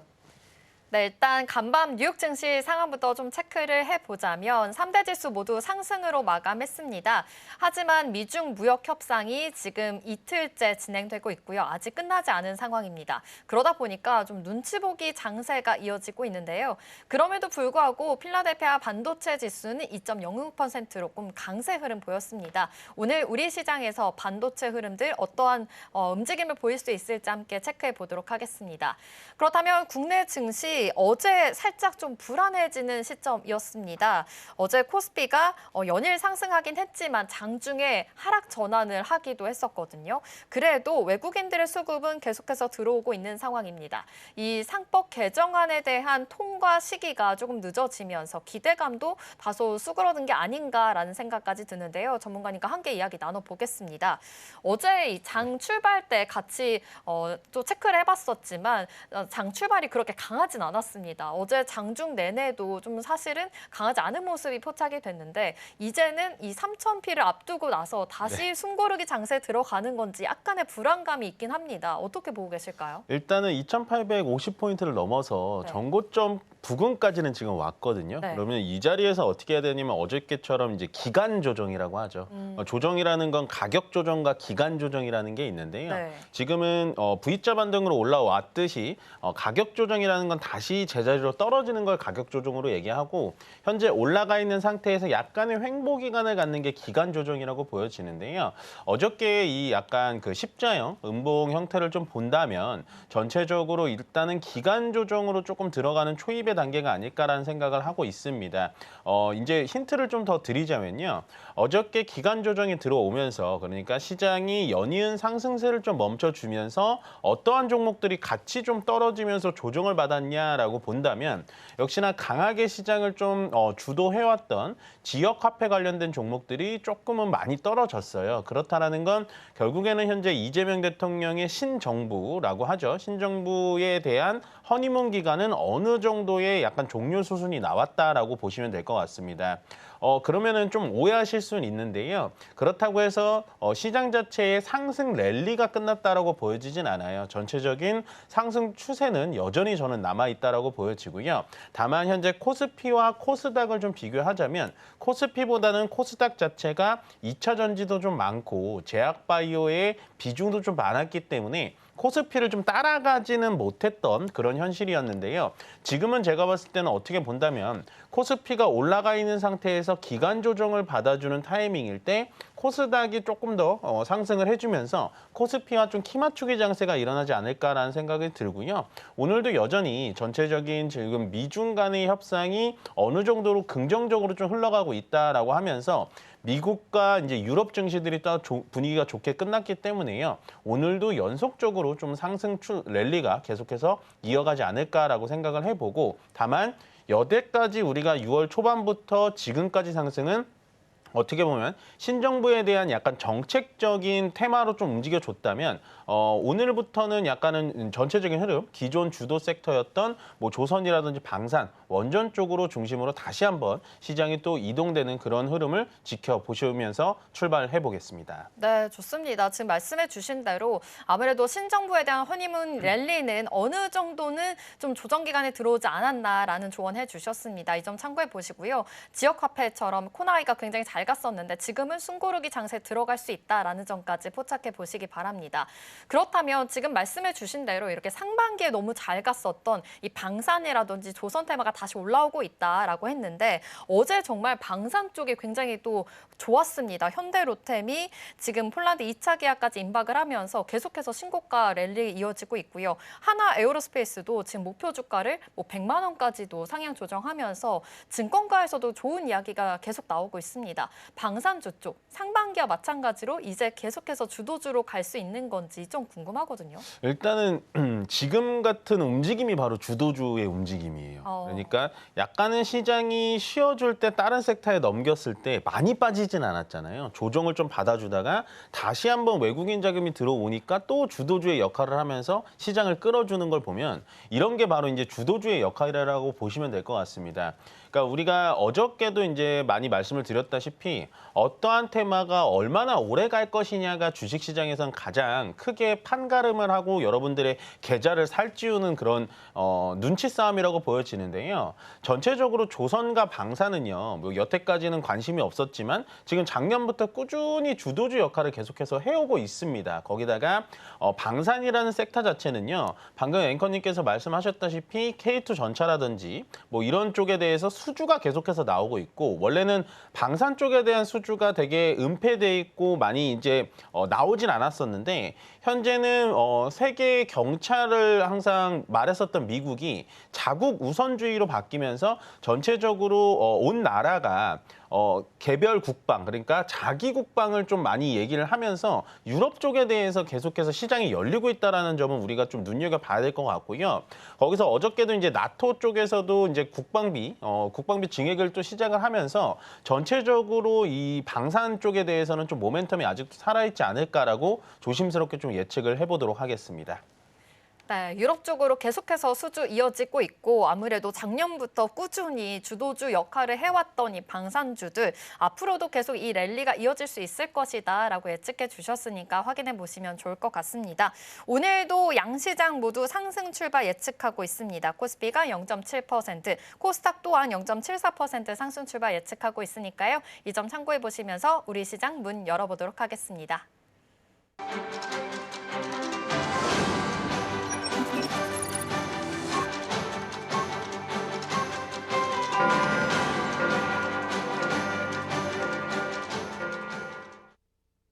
6월 11일 수요일 우리 시장 문 힘차게 열었습니다. 간밤 뉴욕 증시는 3대 지수 모두 상승하면서 마감을 했습니다. 어제 우리 국내 증시도 양시장 모두 빨간불을 켜내긴 했지만 새 정부 출범 이후에 그동안 지수가 탄탄하게 올라왔던 만큼 어제는 그 상승폭이 조금은 주춤하는 모습을 보였는데요. 그래도 시장에서는 이 정도 조정은 아직까지 건강한 흐름이다라는 평가가 나오고 있습니다. 또 어제는 삼성전자에서 일부 매물이 나오긴 했지만 그 자금이 제약바이오나 조선 방산 쪽으로 흘러들어가면서 순환매 장세가 자연스럽게 이어졌습니다. 한편 미중 무역 협상은 계속해서 진행이 되고 있는 상황인데요. 이로 인한 시장의 견괴감도 여전한 모습이 보여지고 있습니다. 그렇다면 이어서 오늘 시장 분위기도 함께 살펴보시죠. 오늘도 양시장 모두 상승 출발하고 있습니다. 코스피는 0.47% 상승하면서 2,886선 지나가고 있고요. 코스닥은 0.47% 상승하면서 774선 지나가고 있습니다. 그렇다면 시총 상위주들의 움직임 체크해 보겠습니다. 먼저 코스피 시장입니다. 오늘 삼성전자와 SK하이닉스 역시나 빨간불 켜내면서 일단 장을 출발하고 있습니다. 간밤 뉴욕 증시에서도 반도체주들의 흐름이 좋았는데요. 필라델피아 반도체 지수 2%가 넘는 상승세를 보였습니다. 오늘 삼성전자는 지금 1%대 강세 보여주면서 59,900원 선, 6만 원 선을 정말 코앞에 다가온 모습 다시 한번 보여주고 있습니다. 하지만 7거래일 연속 상승했던 삼성전자 어제장에서는 잠시 쉬어가는 모습이 포착되기도 했습니다. 그러나 삼성전자 파운드리 쪽에서 호재성 소식도 있었는데요. 바로 퀄컴의 자회사인 오토톡스를 이 파운드리 고객사로 확보를 하게 되면서 포트폴리오를 계속해서 확대해 나가는 움직임이 포착이 됐습니다. 다음으로 SK하이닉스 오늘도 2%가량의 상승세 보여주고 있습니다. 어제 삼성전자가 주가가 떨어졌을 때 그래도 SK하이닉스는 강보합권에서 빨간불 켜내는 모습 역시나 강세를 보였는데요. 또 어제는 일본에서 열린 심포지엄에서 SK하이닉스가 이 디램의 미래기술 로드맵을 발표했습니다. 아무래도 최근에 삼성전자를 꺾고 디램 시장 점유율 1위를 달성했던 SK하이닉스였기 때문에 이번 심포지엄에서도 10나노 이하의 신기술로 앞으로 차세대 디램 시장도 선점하겠다라는 구상을 내놨습니다. 삼성바이오로직스 0.1% 지금 현재 보합권으로 다시 전환한 상태입니다. 어제장에서는 제약바이오 시장에 대한 전반적인 투심이 그래도 조금 개선되는 모습이 포착이 됐었는데요. 여기에다가 삼성바이오로직스는 유럽의 제약사와 1,000억 원이 넘는 규모의 CMO 계약이 체결됐다라는 소식 속에서 그래도 강세를 보였던 하루였습니다. 오늘 시장에서는 잠시 보합권의 흐름에서 쉬어가는 모습이 포착되고 있습니다. LG에너지솔루션은 어제에 이어서 오늘도 상승세가 보여지고 있습니다. 지금 2% 가까운 상승폭 보여주면서 그래도 공모가 기준인 30만 원 선에 근접한 모습이 보여지고 있는 상황입니다. 사실 지난주까지만 해도 테슬라의 주가가 정말 큰 폭으로 떨어졌었는데요. 그래도 이번 주 들어서는 야금야금 그 폭을 다시 회복을 하기 시작하더니 간밤에 전에는 테슬라 주가 5%가 넘게 상승하는 모습 보였습니다. 그래서 국내 2차 전지주 전반으로도 다시 투심이 한번 개선되는 모습 포착이 되고 있습니다. 그리고 한화 에어로스페이스는 어제장에서 좀 많이 올랐었기 때문에 오늘은 1.5%가량 차익 매물이 나오고 있습니다. 어제 시장에서는 이 K2 전차에 대한 그런 수출 소식 때문에 방산주 전체에 대한 투심이 좀 회복이 됐었고요. 또 미국이 하나그룹에게 오스탈 지분을 인수해도 된다라는 승인을 또 소식이 들려왔기 때문에 한화 에어로스페이스 강세 보였었습니다. 하지만 오늘 같은 경우에는 조금 쉬어가고 있다는 점 체크해 보겠습니다. 그렇다면 이어서 살펴보도록 하겠습니다. 오늘 KB금융 1.17% 빠지고 있고요. HD 현대중공업도 나란히 1%가 넘게 빠지고 있는 모습 포착이 되고 있습니다. 아무래도 어제처럼 시장이 조금 눌러주는 장일 때 조선과 방산주들이 좀 주도주 역할을 해줬다면 오늘 같은 장에서는 조금 쉬어가는 모습이 함께 보여지고 있습니다. 그리고 현대차와 기아 나란히 1.7%대 강세 나타내고 있고요. 삼성전자 우선주도 0.6%의 상승불 켜져 있습니다. 이어서 코스닥 시장도 건너가 보시죠. 오늘 코스닥 시장 1위부터 5위까지 우선 빨간불 들어와 있습니다. 알테오젠과 HLB도 나란히 강보합권의 빨간불 켜내고 있는 상황이고요. 에코프로 그룹주들도 오늘 시세 흐름이 좋습니다. 2%에서 4% 가까이 역시나 좋은 흐름이 2차 전지주들에게 몰려 있다는 점 포착이 해보실 수가 있겠고요. 또 파마리서치가 시총 5위로 올라섰습니다. 1.5%가량의 강세 나타내면서 현재 52만 8천 원 선에서 거래가 되고 있는 상황입니다. 아무래도 일명 연어주사라고 불리는 리쥬란 힐러의 힘으로 어제 장중에서도 시총 5위권까지 근접하는 모습을 보였었는데 오늘은 시총 5위권에 지금 안착한 모습이 보여지고 있습니다. 해외 매출도 급증세를 계속해서 보이고 있고 또 외국인의 의료 관광 수혜까지 받아가면서 계속해서 주가 목표를 상향하는 모습이 나타나고 있습니다. 이어서 나머지도 빠르게 살펴보시죠. 네, 현재 레인보우 로보틱스 0.18% 강보합권 그리고 펩트로는 0.9%대 강세 나타냈습니다. 또 어제장에서 20% 가까이 올랐었습니다. 일라이릴리와의 본계약에 대한 기대감 다시 한번 살아나는 상황이고요. 또 비만약 시장의 판도를 읽을 수 있는 미국 당뇨병 학회에 참가한다는 소식까지 전해지면서 어제 강한 매수세 들어왔었고 오늘 또 추가 상승분 가져가고 있습니다. 리가켄 바이오만 현재 쉬어가고 있고요. 휴젤과 ABL 바이오도 나란히 상승불 켜져 있습니다. 지금까지 시장 상황 전해드렸습니다. 네, 6월 11일 수요일 우리 시장 개장했습니다. 앞서 브리핑에서도 보셨듯이 지금 시장은 좋은 상황으로 보이는데요. 코스피가 0.4% 하면서 2,885포인트 선 지나가고 있습니다. 2,900포인트까지 터치할 수 있을지 지켜보셔야 되겠고요. 코스닥에서도 0.65% 상승하면서 좋은 흐름 이어지고 있습니다. 시총단에서 보자면 코스닥에서 이 10위 안쪽으로는 더 빨간불이 많은 것으로 포착이 되는데요. 전문가님 지금 봤을 때는 그래도 코스닥 좋은 흐름 역시나 보여지고 있는 것으로 보입니다. 하지만 외국인들이 좀 들어오지 않고 있네요. 오늘 시장 분위기 어떻게 보고 계실까요? 요즘에 외국인들의 특징은 보통은 오후장에 조금 매수가 많이 들어오더라고요. 더군다나 동시호가라고 하는 그 3시 20분부터 이제 장 종료되기 전에 네. 막 2천억, 3천억씩 갑자기 좀 들어오는 경향이 있어서 오전에 이 수급만 봐서는 전체적으로 좀 읽기가 쉽지는 않다라고 말씀을 좀 드리고 싶습니다. 시장은 여전히 계속해서 강한 흐름을 보여주고 있는데요. 코스피 같은 경우도 지금 약간은 장 초반보다는 좀 떨어지고 있기는 합니다만은 그래도 역시나 기간 조정의 초석을 좀 다지고 있다라고 보시면 될 것 같고요. 그 반면에 역시나 장 초반에 말씀드렸던 코스닥은 코스피보다는 좀 더 좋은 흐름을 보여주고 있습니다. 양봉으로 지금 전고점인 780포인트를 넘어선다면 아마도 850포인트 전까지는 코스닥이 당분간은 좀 코스피보다는 강한 흐름을 보여줄 것이다라고 좀 예측을 해보는데요. 오늘 일단 대세 상승장이라고 계속해서 느끼는 게 뭐냐면 조선방사는 이제 하도 많이 말씀을 드려서 이제 귀에 딱지가 붙으실 수는 있겠지만 전체적으로 계속해서 시장이 좋았을 때 특히나 그렇게 안 갔었던 삼성전자가 6거래일, 7거래일 연속해서 올라갔을 때 계속해서 안 갔었던 섹터가 뭐였냐? 바로 2차 전지 섹터였습니다. 그 2차 전지 섹터가 오늘 포스코 퓨처엠을 필두로 LG에너지솔루션, 삼성 SDI 전체적인 완성 셀업체들이 굉장히 좀 좋은 흐름 나타내고 있고요.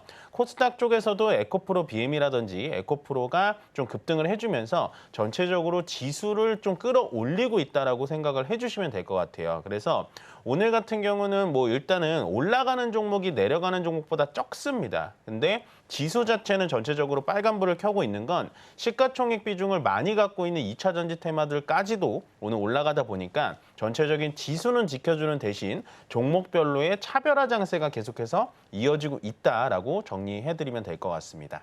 네, 좋습니다. 지금 이렇게 시장 분위기 봐주셨는데 사실 2차 전지가 이렇게 다시 올라오고 있는 거는 되게 또 반가우신 분들이 많을 것 같습니다. 에코프로 BM 지금 3%대 강세 흐름 보여지고 있는데 그렇다면 2차 전지주들 지금 그동안 못 갔었는데 이제부터 가는 게 시작인 건지 이것도 궁금해요. 근데 2차 전지는 좀 이제 말씀드리기 좀 조심스럽긴 합니다만 네.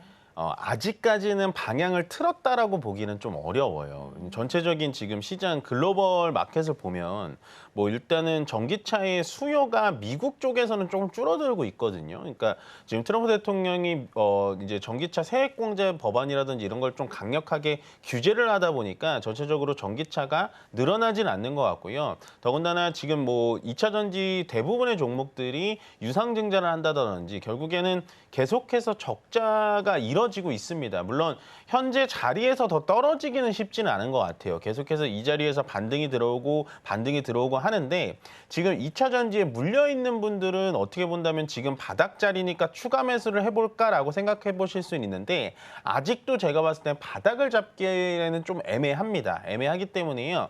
지금은 2차 전지는 아직도 저는 좀 보수적인 관점에서 좀 대응하시는 게 훨씬 더 좋아 보인다라는 의견, 약간은 기다려보자라는 의견 전달해드리겠습니다. 네, 알겠습니다. 2차 전지 조금 더 기다려보는 전략 세워보시면 좋을 것 같습니다. 그렇다면 반도체 이야기도 안 할 수 없을 것 같은데 간밤 TSMC 매출이 또 잘 나왔습니다. 그러다 보니까 오늘 SK하이닉스 3% 또 강세 흐름 보여지고 있는데요. 이 SK하이닉스도 계속해서 또 잘 가고 있잖아요. 언제 쉬어질지 몰라서 또 우려감이 있기도 한데 이럴 때 오히려 좀 차익 실현 좀 해야 되나? 이런 생각도 듭니다. 어떻게 보실까요? 일단은 기술적으로 봤을 땐 지금 전고점 부근까지 올라왔거든요. 그러면 여기서는 어떻게 본다면 비중을 조금 줄여놓으시는 전략이 가장 좋아요. 내가 만약에 SK하이닉스 100을 갖고 있다라고 하면 50%로 비중을 줄여놓으시는 게 좋고 추후에 이거를 뚫으면 그때 다시 따라 붙으셔도 된다라는 거거든요. 그러니까 우리 개인 투자자님들이 항상 착각하시는 게 뭐냐면 올라갔는데 더 올라가겠지 하고 비중을 끝까지 들고 가다가 지금 이 자리에서 맞고 내려오면 거기서부터 또 팔지를 못합니다. 수익을 내시는 상황인데도.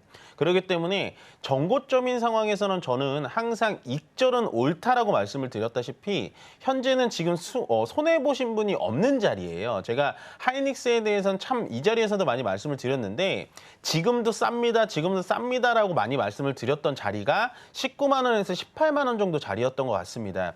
그러면 분명히 한 5만 원 내지 4만 원 정도 수익을 많이 보셨을 텐데요. 지금 자리에서는 저는 어느 정도의 수익 실현이라고 하죠. 분할 매도를 좀 진행을 해보시고 지금 24만 원짜리를 어떻게 넘어가는지 좀 마음 편안하게 지켜보는 분할 매도의 자리다라고 설명을 드리겠습니다. 네, 좋습니다. 좀 부분적으로 그래도 익절하는 게 좋지 않은가라는 이제 전략 주셨으니까 이 점 참고해 보시기 바라고요.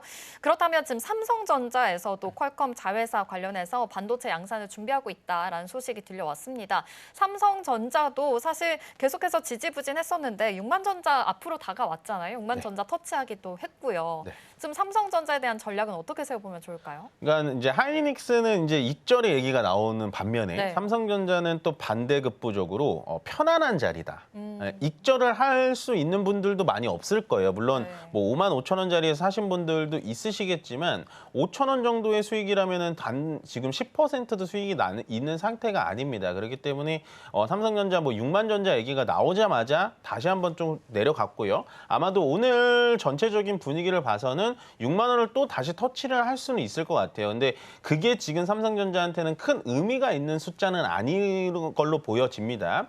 원래 과거에 10만 전자 얘기가 나왔던 정도로 굉장히 상승폭이 컸었던 거기 때문에 저는 뭐 6만 전자의 삼성전자 쉽지는 않고요. 전체적으로 7만 원까지는 좀 올라가야 된다라고 생각을 하고 방금 앵커님께서 얘기해 주셨다시피 퀄컴과의 이 협업을 통해서 자동차 전용 반도체에 대한 파운드리를 좀 확대시키겠다라는 뉴스가 어저께 나왔었는데 뭐 그런 뉴스가 오늘은 반영되는 것 같진 않습니다. 전체적으로 TSMC의 실적이 잘 나와주면서 그다음에 미국의 이제 M7 종목들, 특히나 반도체 집중된 종목들의 실적이 주가가 잘 올라가면서 전체적으로 삼성전자와 하이닉스가 올라가는 것 같으니까 한마디로 정리를 해드리자면 삼성전자는 지금 선택해도 충분히 편안한 가격대에 형성은 돼 있다. 다만 주가가 상승할 만한 모멘텀은 아직은 제 입장에선 좀 찾기는 어렵다라고 정리해드리는 게 가장 맞는 표현이지 않을까 싶습니다. 네, 좋습니다. 지금 삼성전자와 SK하이닉스 또 다른 투자 전략이 있다는 거 파악해 보시면 좋겠는데요.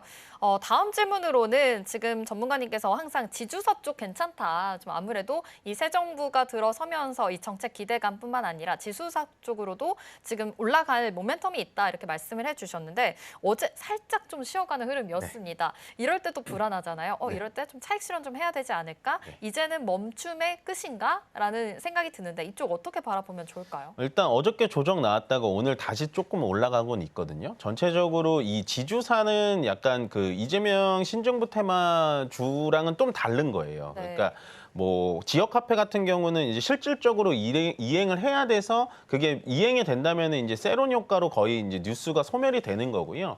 지주사 같은 경우는 지금 어떻게 보셔야 되냐? 코리아 디스카운트를 해소할 수 있는 가장 핵심 키워드라고 보시면 될 것 같습니다. 그래서 자사주 강제 소각이라든지 아니면은 전체적인 상법 개정안을 무조건 아마도 진행을 시킬 거예요. 왜냐하면 현재 여당인 민주당이 최대 의석수를 갖고 있기 때문에 과거 작년처럼 상법 개정안이 다시 들어갔다가 대통령 거부권 행사 때문에 다시 밀렸다가 이렇게는 진행되지 않을 수 있는 확률이 높아서 제가 봤을 때는 지주사 쪽에 대해서는 여러분들 많이 관심을 좀 가지시는 게 훨씬 더 좋을 것 같고요. 이렇게 눌러줄 때마다 조금 우리가 관심 종목에 좀 담아둔다면 앞으로는 추가적으로 코스피 3,000을 가고 3,500을 간다면 분명 삼성전자와 하이닉스의 상승세도 필요는 하겠지만 저는 이 지주사들도 분명히 제 역할을 톡톡히 해줄 수 있을 것이다라는 의견 전달해드리겠습니다.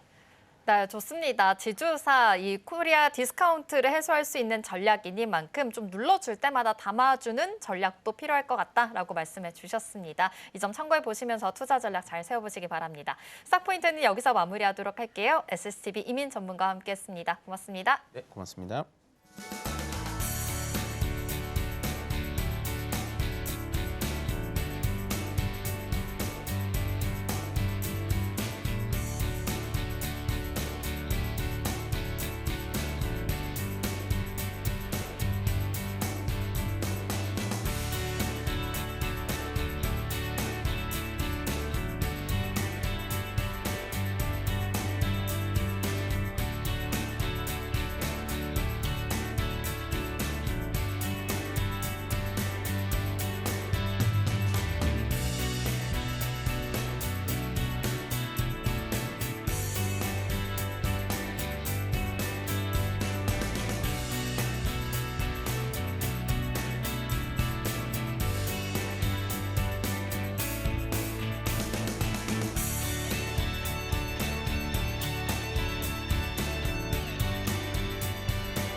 네, 계속해서 캐스팅 콜로 이어가 보도록 하겠습니다. 오늘 도움 말씀에는 이코노미 리서치 이슬이 대표 자리해 주셨습니다. 대표님 어서 오세요. 안녕하세요. 네, 오늘 지수로 봤을 때는 강보합 수준에서 흘러가고 있는 것 같고요. 코스닥이 조금 더 탄력이 있긴 합니다. 다만 이제 환율이 1,368원 여기까지 다시 한번 좀 복귀를 하다 보니까 그래서인지 외국인 투자자가 일단 현물에서는 좀 빼고 있고요. 선물 쪽에서는 계약이 들어오고 있긴 한데 굉장히 작습니다, 규모가. 그래서 전반적인 개장 분위기를 어떻게 좀 해석을 해보면 좋을까요? 네, 우선 우리 시장이 지금 쉬지 않고 좀 올라왔기 때문에 조금은 쉬어가는 구간이 아닐까라고 좀 보고 있고요. 그리고 이제 내일이죠. 아무래도 선물 옵션도 동시 만기일이다 보니까 오늘은 조금 이렇게 눈치 보는 장세가 좀 이어질 가능성이 높다라고 보고 있고요. 워낙에 또 그리고 6월 12일에 FOMC라는 거대한 이벤트가 있는 만큼 오늘은 외국인과 기관들도 서로 조금 이제 조심하자라는 어떤 스탠스를 좀 취할 가능성이 상당히 높다라고 보고 있습니다. 그래서 이런 심리들이 이제 오늘 수급적으로 좀 많이 반영이 되고 있는 게 아닌가라고 판단이 되고 있고요. 외인들이 최근 들어서 이제 수거래일째 지속적인 이제 순매수세가 좀 들어왔던 부분들인데 오늘 같은 경우에는 이제 코스피를 장 초반에 한 400억대 넘게 또 매도를 하고 있고요. 기관 역시도 코스피 코스닥 약 이제 각각 900억 그리고 400억대 또 매도세가 좀 이어지고 있는 상황입니다. 그래서 오늘은 조금 이런 이렇게 무난하게 좀 흘러가지 않을까라고 보고 있고요. 뭐 오장돼서 엄청나게 크게 빠지지도 그렇다고 해서 뭐 엄청나게 크게 상승할 가능성은 상당히 좀 제한적이다라고 좀 보고 있습니다. 그래서 오히려 지금 변곡점이라고 보는 게 저는 오히려 6월 12일 이후로 좀 판단이 되고 있어서 내일까지는 아무래도 조금 이렇게 눈치 보기 장세가 좀 이어지지 않을까라고 보고 있고요. 그리고 최근에 어떤 흐름들을 보게 되면 조금 아쉬운 부분이 있습니다. 그래서 지금 우리 시장이 굉장히 탄력도가 상당히 좀 강하긴 하지만은 지금 보게 되면은 코스피 기준으로 봤을 때 작년 7월 11일에 그 고점을 좀 못 뚫고 있는 상황이거든요. 그래서 그때 당시 이제 2,896선이었는데 오늘 같은 경우 2,893선. 뭐 이제 조만간 이제 올라갈 가능성이 상당히 좀 높다라고 보고 있지만 만약에 여기서 한번 고점 부근에서 다시 한번 좀 밀리게 되면은 그만큼 이제 하락폭이 상당히 좀 커질 수도 있기 때문에 지금 뭐 반도체라든지 기존에 이제 종목을 좀 보유를 하고 계시는 분들은 어느 정도는 좀 절반 정도 비중을 덜어내시는 전략도 상당히 좀 유효하다라고 보고 있는 상황이고요. 아무래도 이제 우리가 또 코스피 3,000을 좀 기대를 하고 있다 보니까 장기적으로는 이게 우상향 추세로 좀 갈 가능성이 상당히 높다라고 보고는 있습니다만 이게 너무 가파르게 올랐기 때문에 사실상 지금 자리에서는 언제든지 이제 또 하락이 좀 깊게 나와도 좀 이상하지 않기 때문에 지금은 이제 리스크 관리 조금 주의를 하실 필요도 있겠다라는 말씀 우선 드리겠습니다. 그래서 만약에 이제 전고점을 뚫고 만약 2,900선을 강하게 돌파한다라고 한다면 그때 다시 한번 좀 따라 붙어도 늦지 않다라고 보고 있는 상황이고요. 워낙에 이번 주에 좀 주목할 만한 이벤트들이 상당히 좀 많이 있기 때문에 리스크 관리 좀 주의를 하실 필요가 있겠다라는 좀 말씀드리겠습니다. 그럼에도 장기적으로 좀 긍정적으로 보는 이유는 여전히 이제 상법 개정에 대한 어떤 기대감도 있고요. 물론 이게 어제 좀 지연이 될 수 있다라는 얘기들이 나오면서 이제 증권주들이 조금 밀리기는 했습니다만 결국에 장기적으로는 이제 시도를 할 거기 때문에 이게 시장에서 계속해서 좀 부각이 될 수밖에 없다라고 좀 판단이 되고 있고요. 그리고 이제 작년 7월보다 조금 긍정적인 부분들을 얘기를 해드리자면 바로 이제 신용융자 비율입니다. 그때 당시에는 한 35%였던데 지금은 한 31% 정도 수준에 조금 안 되는 상황이기 때문에 이 신용 비율 역시도 지금이 훨씬 더 나은 상황이다라는 거 이 부분들을 좀 참고를 해주시면 될 것 같고요. 다만 이제 많이 올랐던 부분에 있어서는 리스크 관리를 조금 하실 필요가 있겠다라는 말씀 드리면서 여전히 뭐 반도체라든지 그리고 방산, 조선 쪽은 계속해서 좀 관심을 두실 필요가 있겠다라는 말씀 드리겠습니다. 네. 이제 지난 7월에 있었던 고점이 2,896선입니다. 그런데 지금 구간이 2,896선, 딱 지금 고기 구간에 있긴 하네요. 그래서 오늘 종가로 봤을 때 이 고점을 뚫어낼 수 있는지, 그리고 뚫어내고 나서도 추가적인 상승을 이어갈 수 있을지는 조금 더 보셔야 될 것 같고요. 더불어서 이제 내일 선물 옵션 동시 만기입니다. 그래서 수급상으로 봤을 때 변동성이 좀 생길 수 있기 때문에 이 부분도 같이 체크해 보시면 좋겠습니다. 자, 그동안 시장 안에서 증권 이쪽 기대했던 부분이 상법 개정안 발의였습니다. 그런데 이게 원래 내일 본회의에서 통과가 될 예정이었는데 본회의 자체적으로 좀 늦춰지게 되면서 이 법안 또한 진행이 조금 더뎌질 것 같다라는 우려감이 높아진 상황입니다. 근데 그럼에도 불구하고 시장에 안도감을 주기 위해서인지 단독 뉴스긴 합니다만 이재명 대통령이 한국거래소를 오늘 방문하는 일정 또한 지금 있는 상황이거든요. 그래서 만약에 그동안 이 이슈로 많이 올랐던 증권, 보험, 지주사 이런 종목들이 만약에 좀 이걸 빌미로 해서 차익이 나오게 된다면 담아 볼만한지 그럴 만한 종목도 있는지 살펴본다면 어느 쪽이 좀 좋을까요?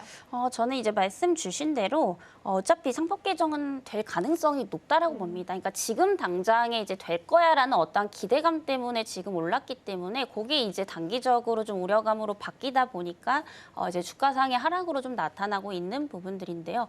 결국에 이제 상법 개정에 대해서 다시 한번 이제 속도가 붙게 되면은 장기적으로는 계속해서 좀 올라갈 수밖에 없다라고 좀 판단이 되고 있습니다. 그래서 코스피 3,000 그리고 우리가 뭐 5,000은 사실 모르겠어요. 그러니까 장기적으로는 이제 공약을 내건 게 이제 5,000인데 그만큼 이제 증시를 많이 살리겠다라는 어떤 의지거든요. 그럼 결국에 그렇게 보게 된다라고 한다면 5,000까지 이제 가야 된다라고 하면 사실 우리나라 이제 그 기업들 같은 경우에 저는 지배구조 개편을 하지 않는 이상은 굉장히 좀 제한적일 수밖에 없다라고 봅니다. 그래서 그 공약을 정말 지켜내기 위해서는 결국에 상법 개정은 필수가 될 수밖에 없기 때문에 그리고 여기에 있어서 가장 큰 수혜를 볼 수 있는 섹터는 어디냐?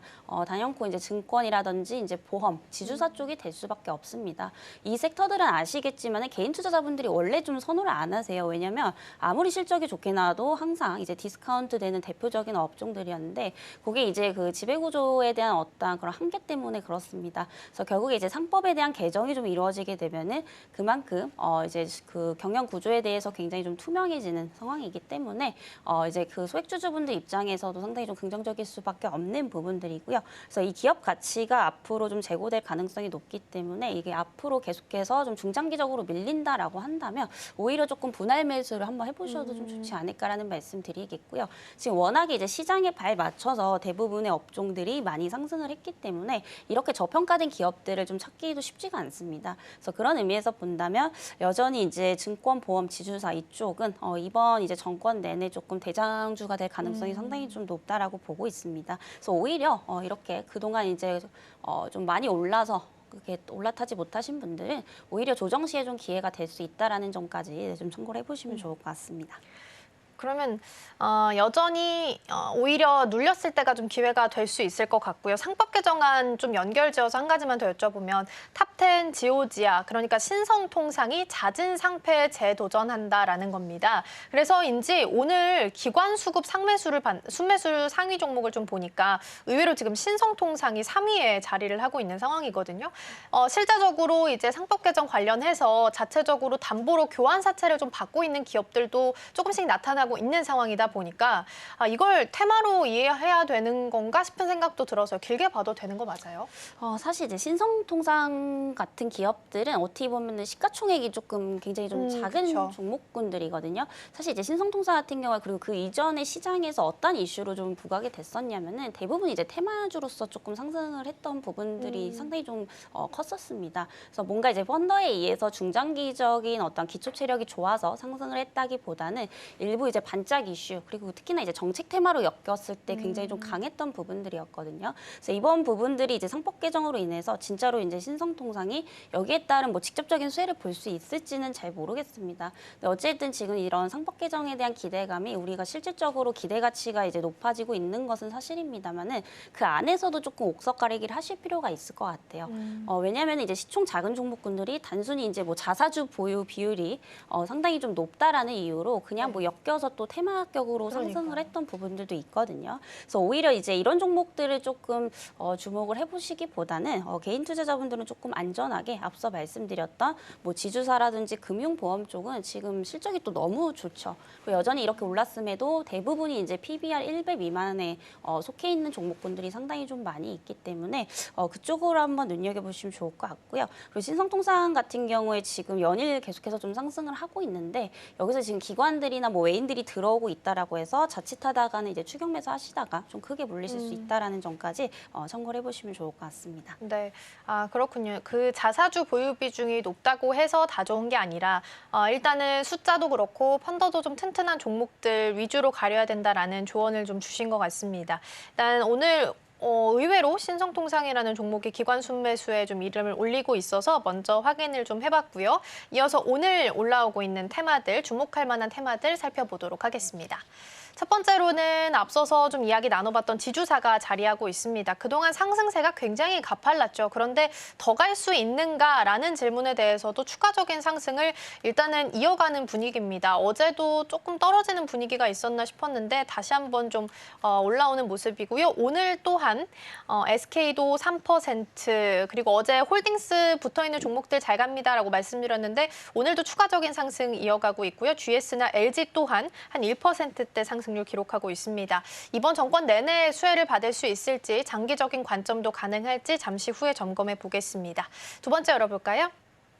두 번째 반도체입니다. 이쪽으로 다시 한번 개장하고 나서 수급이 좀 들어오고 있고요. 특히나 HBM 쪽으로 좀 더 강하게 움직임이 좀 체크가 됐었는데 다시 보니까 테마가 조금 더 강하게 움직이는 모습도 보이기는 하네요. HBM이나 낸드 쪽, 심텍 이런 종목들 보이고요. 소부장단이 조금 더 강합니다. DI 같은 종목도 눈길 끌고 있습니다. 그러나 이제 반도체 투톱이 잘 서 있기 때문에 소부장까지 힘이 가는 거겠죠. 오늘 SK하이닉스가 3.6%, 삼성전자가 1.3% 상승하면서 삼성전자는 다시 한번 지금 6만 전자 터치까지 나온 상황이다라는 부분 체크드립니다. 마지막 열어볼까요? 마지막은 신재생이고요. 이쪽 또한 정책 모멘텀으로 움직이는 쪽입니다. 사실 오늘은 태양광보다는 풍력 쪽이 조금 더 강하게 움직이고 있긴 한데 이 핑퐁핑퐁이 계속해서 이루어질 수 있을지도 함께 점검해 보도록 하겠습니다. 일단 세 가지 테마는 먼저 열어봤고요. 대표님께서 보고 있는 유망 섹터는 어디로 보면 좋을까요? 네, 정말 그 1, 2, 3번이 다 좋기는 합니다. 왜냐하면 이번 이제 정권과 맞물려서 다 이제 좀 수혜를 볼 수 있는 섹터지만 그래도 이제 시장에 발맞춰서 대부분 많이 좀 상승을 했기 때문에 그 중에서도 좀 저평가된 섹터를 골라보자라고 한다면은 좀 지주사가 좀 탑픽이 아닐까라고 좀 보고 있는 상황이고요. 사실 이제 지주사를 계속해서 좀 보셔야 되는 이유가 그동안 이제 지주사들 같은 경우에 굉장히 좀 저평가되어 있었습니다. 그게 구조상 어쩔 수가 없는 게 아무래도 이제 제일 윗단에 있는 이제 어떤 지배 구조를 보게 되면은 대부분 이제 최대 주주가 이제 의사결정을 하는 이런 구조를 좀 가지고 있었거든요. 그러다 보니까 이제 그 소액주주 분들은 의결권이 없는 뭐 이런 상황들이 좀 지속이 됐었던 부분들인데 특히나 우리나라 이제 상법 같은 경우에는 대부분 이제 지주사를 강하게 좀 규제를 합니다. 특히나 뭐 금융보험업은 아예 못하게 되어 있는 뭐 그런 상황이고요.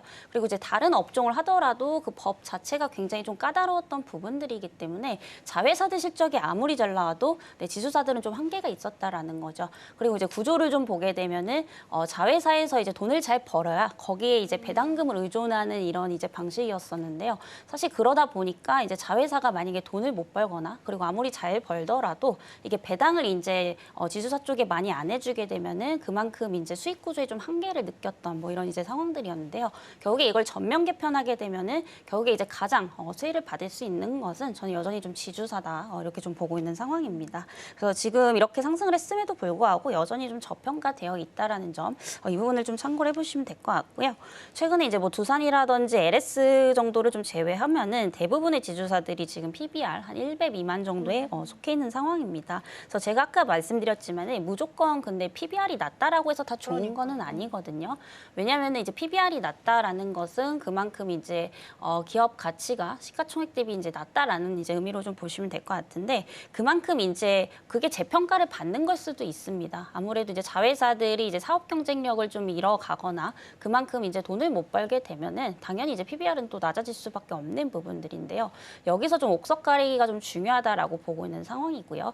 그 직접적으로 이제 그 자회사 사업을 좀 운영을 하고 있는 지주사들이라든지 그리고 지금 이제 자회사들이 대부분 이제 실적 개선이 이루어지고 있는데도 불구하고 PBR이 낮은 기업들이 여기서 조금 좀 좋은 기업들이 좀 많이 나올 수 있다라고 판단이 좀 되고 있고요. 여기서는 대표적으로 좀 두산이라든지 하나 쪽이 조금 유망하지 않을까라고 좀 보고 있는 상황입니다. 그래서 최근에 이제 하나 같은 경우에도 단기적으로 굉장히 좀 많이 올랐지만은 워낙에 또 이제 굉장히 많은 사업들을 영위를 하고 있는데 대부분이 또 잘 되고 있죠. 그래서 이런 부분들을 본다라고 한다면 여전히 이제 지주사에 대한 어떤 그런 투자 포인트는 조금 유효하다, 매수 관점이 유효하다라는 말씀 좀 드리도록 하겠습니다. 네. 일단은 지주사에 대해서 좀 살펴보고 있습니다. 어떤 종목들 위주로 가려보면 좋을지 팁도 같이 주신 상황이고요. 이런 가운데 코스피가 지금 3년 5개월 만에 2,900선 돌파가 나왔습니다. 좀 오르기는 하고 외국인 투자자도 지수가 상방으로 열리게 되면서 다시 좀 들어오네요. 매수 포지션으로 확인되고 있고요. 코스닥도 0.98% 상승불 여전히 켜져 있긴 합니다. 2,900선 돌파가 나오긴 했는데 오늘 종가까지 유지가 되는지가 더 중요하겠죠. 흐름 같이 보시면 좋겠습니다. 자, 그럼 지주사로 다시 돌아와서요. 가장 자회사로 두고 있는 기업들이 잘 돼야 지주사도 같이 좀 좋은 평가를 받을 텐데 그렇게 본다면 한화를 또 빼놓을 수가 없지 않을까 싶습니다. 방산, 우주항공, 에너지, 조선 등등 빼놓을 수가 없는 지주사기도 하죠. 실제 지주사 중에서 어제 또 큰 폭의 상승률을 기록을 하기도 했었는데 지주사 대장주로서 자리 잡을 수 있을지 어떻게 좀 보실까요? 하나가 좀 대장이 계속 되지 않을까라고 보고 있고요. 물론 이제 오늘 같은 경우는 SK 쪽이 조금 더 강세긴 합니다만은 최근 이제 며칠간의 이제 흐름을 좀 보게 되면은 그 상승폭이 가장 컸던 게 또 하나거든요. 그래서 워낙에 우리가 또 이런 말이 있죠. 네, 하나 자회사는 정말 깔 게 없을 정도로 다 잘한다. 뭐 이런 얘기들이 있는데요. 특히나 말씀 주신 뭐 신재생이라든지 조선 그리고 이제 방산 이 대표적인 업종은 지금 어떤 미국의 관세에 있어서도 어느 정도 좀 회피가 가능하고 그리고 규모적으로 보나 시장 점유율로 보나 사실상 이제 하나를 이길 수 있는 우리나라 기업들이 좀 많이 없다라고 보고 있습니다. 그래서 지금 이제 신재생 쪽도 지금 이제 신정권과 맞물려서 또 정책적인 모멘텀까지 충분히 좀 받아볼 수가 있기 때문에 뭐 지주사에 대한 어떤 기대감도 있지만 그 자회사들도 계속해서 좀 좋아지고 있다라는 점, 이 부분을 조금 참고를 해보시면 좀 좋겠다라는 말씀드리겠고요. 결국에 이제 주가에 대한 상승폭을 좀 보시면 아실 겁니다.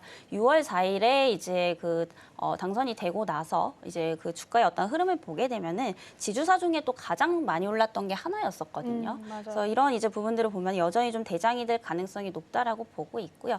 특히나 이제 하나 같은 경우에는 하나 에어로스페이스가 차지하는 비중이 굉장히 큽니다. 근데 최근에 보면은 여전히 이제 방산에 대한 어떤 그런 수주에 대한 기대감을 계속해서 좀 가져가 볼 수 있는 부분들이죠. 그리고 실적 개선에 대한 부분들도 점진적으로 조금 일어나고 있다라는 점을 감안해 본다면 여전히 좀 하나 쪽에서 대장이 될 가능성이 높지 않을까라고 보고 있고요.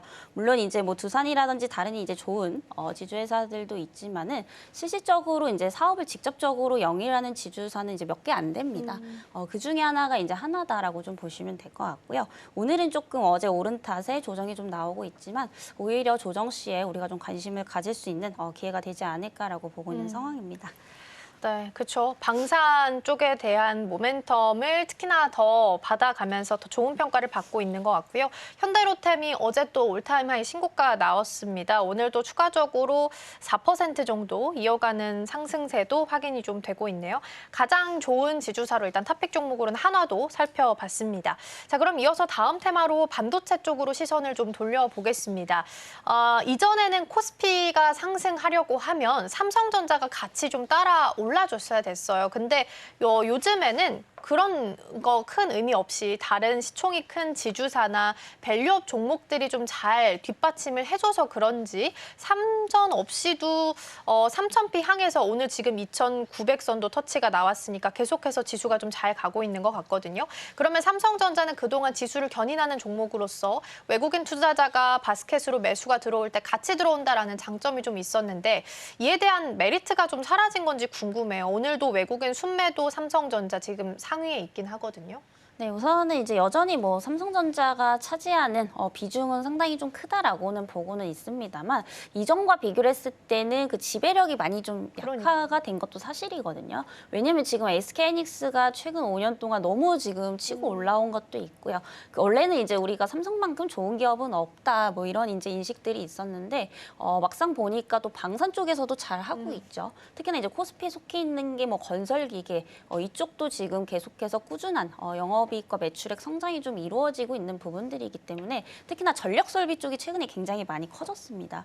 여기서 지금 시가총액이 커지다 보니까 점점 이제 삼성전자가 차지하는 비중은 줄어들게 되고 우리나라 이제 코스피 200에 속해 있는 다른 이제 섹터의 종목군들이 많이 좀 치고 올라오고 있다라는 점에서 봤을 때 이제는 조금 무조건 삼성이 올라야 코스피가 오른다.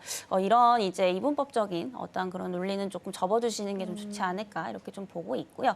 왜냐하면 최근에 이제 말씀 주셨다시피 뭐 하이닉스 그리고 이제 다른 방산 쪽에서 충분히 올라주면은 지수는 계속해서 좀 상승을 했던 이런 모습. 모습들을 좀 많이 보여주고 있는 상황이죠.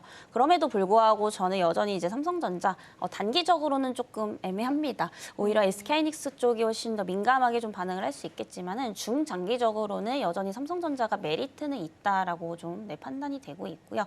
워낙에 하이닉스 같은 경우에는 단기적으로 좀 민감할 수밖에 없는 부분들이 바로 이제 그 HBM에 대한 부분들 때문에 그냥 미국에 대한 빅테크 기업에 대한 실적 부분이나 동향을 너무 이제 좀 잘 따라가게 되죠. 그래서 단기적으로는 여전히 하이닉스가 좀 더 우위에 있지만 그래도 중장기적으로 좀 보게 된다라고 한다면은 삼성전자가 여전히 가치적으로는 훨씬 더 좀 싼 부분이 있기 때문에 이렇게 장기적 관점에서는 지금 관점에서도 좀 편안하게 들고 갈 수 있는 자리가 아닐까라는 점까지 좀 참고를 해보시면 좋을 것 같습니다. 네, 일단은 삼성전자의 비중이 줄어들고 있다라는 부분은 팩트다라는 부분을 좀 언급을 좀 주셨어요. 그러면 사실 삼성전자랑 SK하이닉스 비교하는 질문 이전에도 많이 드리긴 했었는데 지금 구간에서는 뷰가 좀 달라졌는지도 궁금해요. 일단 삼성전자는 다시 6만 전자 지금 터치가 나왔고요. SK하이닉스도 다시 전고점 구간이에요. 그래서 이 구간 안에서는 어떤 평가를 줄 수 있을지 일단 삼성전자가 룸은 조금 더 열려 있는 것 같긴 하거든요. 네, 우선은 이제 단기로 보시는 분들은 여전히 이제 하이닉스만큼 좋은 기업이 또 없죠. 그래서 조금 반도체를 난 짧게 본다라고 하시는 분들은 여전히 하이닉스가 민감도가 훨씬 높습니다.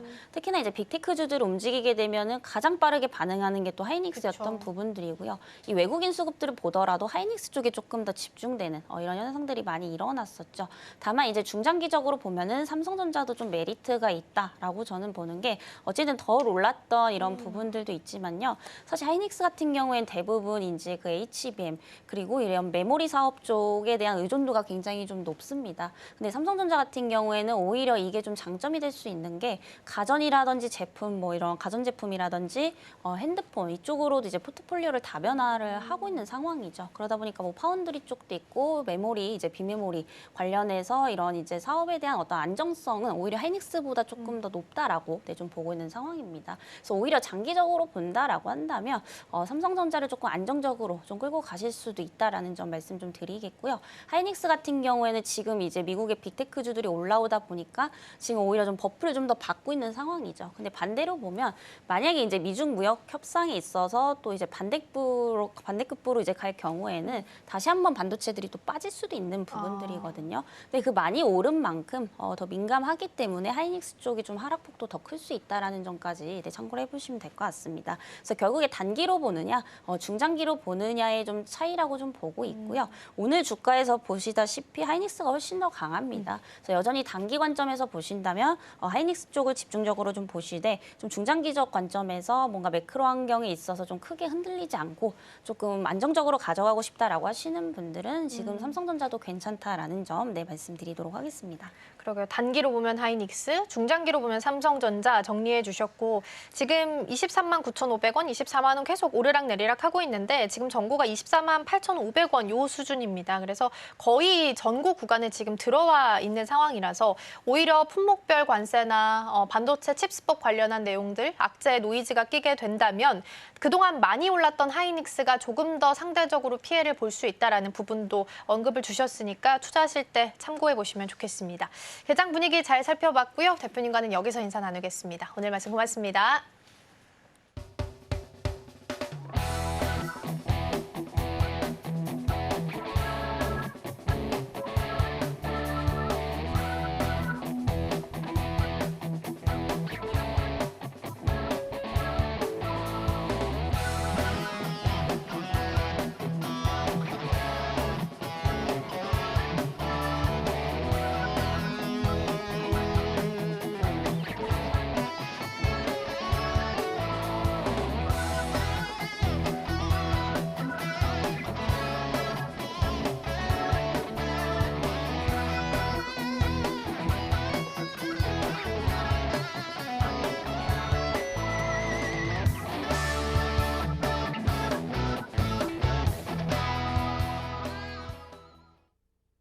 지금 이 시각 시장 상황 체크해 보도록 하겠습니다. 먼저 지수부터 살펴볼 텐데요. 간밤 뉴욕 증시는 3대 지수가 모두 상승으로 마감했습니다. 오늘 우리 시장도 양시장 모두 빨간불로 장을 출발했는데요.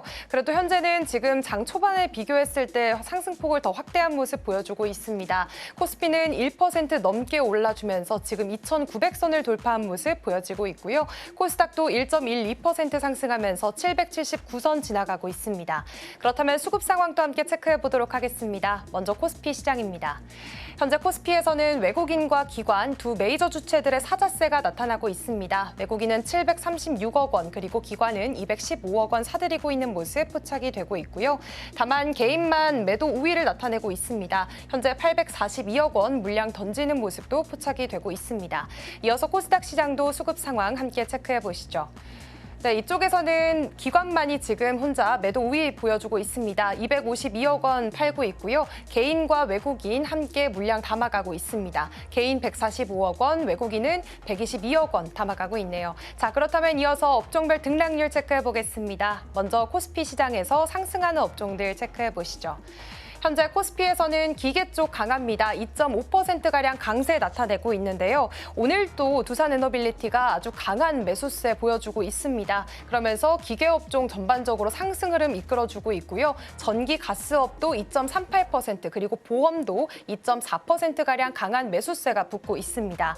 최근 글로벌 보험 컨퍼런스에서 스테이블 코인 같은 가상 자산들이 보험업을 활성화할 수 있다라는 코멘트가 나오기도 했습니다. 최근 원화 기반 스테이블 코인에 대한 논의가 계속해서 이뤄지고 있는 상황 속에서 보험업도 함께 이런 상승세 받아가고 있습니다. 제조업까지도 1.3%대 강세 나타내고 있습니다. 그렇다면 이어서 하락하는 업종들도 함께 살펴보시죠. 오늘 코스피에서 하락하는 업종들로는 증권이 좀 빠지고 있습니다. 0.83% 하락하고 있고요. 섬유의복과 비금속 광물, 그리고 건설업까지 오늘 뭐 좀 소폭이긴 하지만 그래도 빠지는 업종들 이렇게 있다는 점 함께 체크를 해보시면 좋겠습니다. 그렇다면 이어서 코스닥 시장에서도 상승하는 업종들 만나보도록 하겠습니다. 현재 코스닥에서는 건설 쪽이 2.2%로 강한 상승세 보여주고 있고요. 기계 장비도 1.6%입니다. 그리고 제약 쪽도 투심이 최근 들어서 조금 완화되는 흐름이 보여지고 있는데요. 제약 쪽 1.6%대 강세 나타내면서 오늘 그래도 코스닥 시장도 분위기가 좋은 모습이 연출되고 있습니다. 이어서 하락하는 업종들도 빠르게 체크를 해보도록 하겠습니다. 오늘 코스닥에서는 지금 출판 매체 복제 1.14% 빠지고 있고요. 또 어제장에서 잘 올라와줬었던 오락문화가 오늘은 0.1% 소폭이지만 빠지고 있습니다. 어제 잘 올라갔던 이 콘텐츠 관련주들, 그리고 일부 엔터주들이 오늘 빠지면서 좀 조정을 받고 있기 때문에 이 점도 함께 포착을 해보시면 좋겠습니다. 그렇다면 이어서 코스피 시장에서 거래대금 상위 종목들 움직임 함께 체크를 해볼 텐데요. 오늘 거래대금 1위로는 두산에너빌리티가 차지를 하고 있습니다. 현재 5만 원 선을 돌파한 모습이 포착이 되고 있습니다. 지금 6%가 넘는 강한 매수세가 좀 집결되고 있는 모습이 보여지고 있는데, 사실 계속해서 정말 기세가 좋은 모습이 이어지고 있는 두산에너빌리티입니다. 52주 신고가를 경신을 하기도 했고요. 과연 이런 우상향 곡선이 언제까지 이어질지에 대한 이 투자자들의 기대감과 또 우려감이 현재 동시에 공존하고 있는 상황이라는 점 체크를 해보시면 좋겠습니다.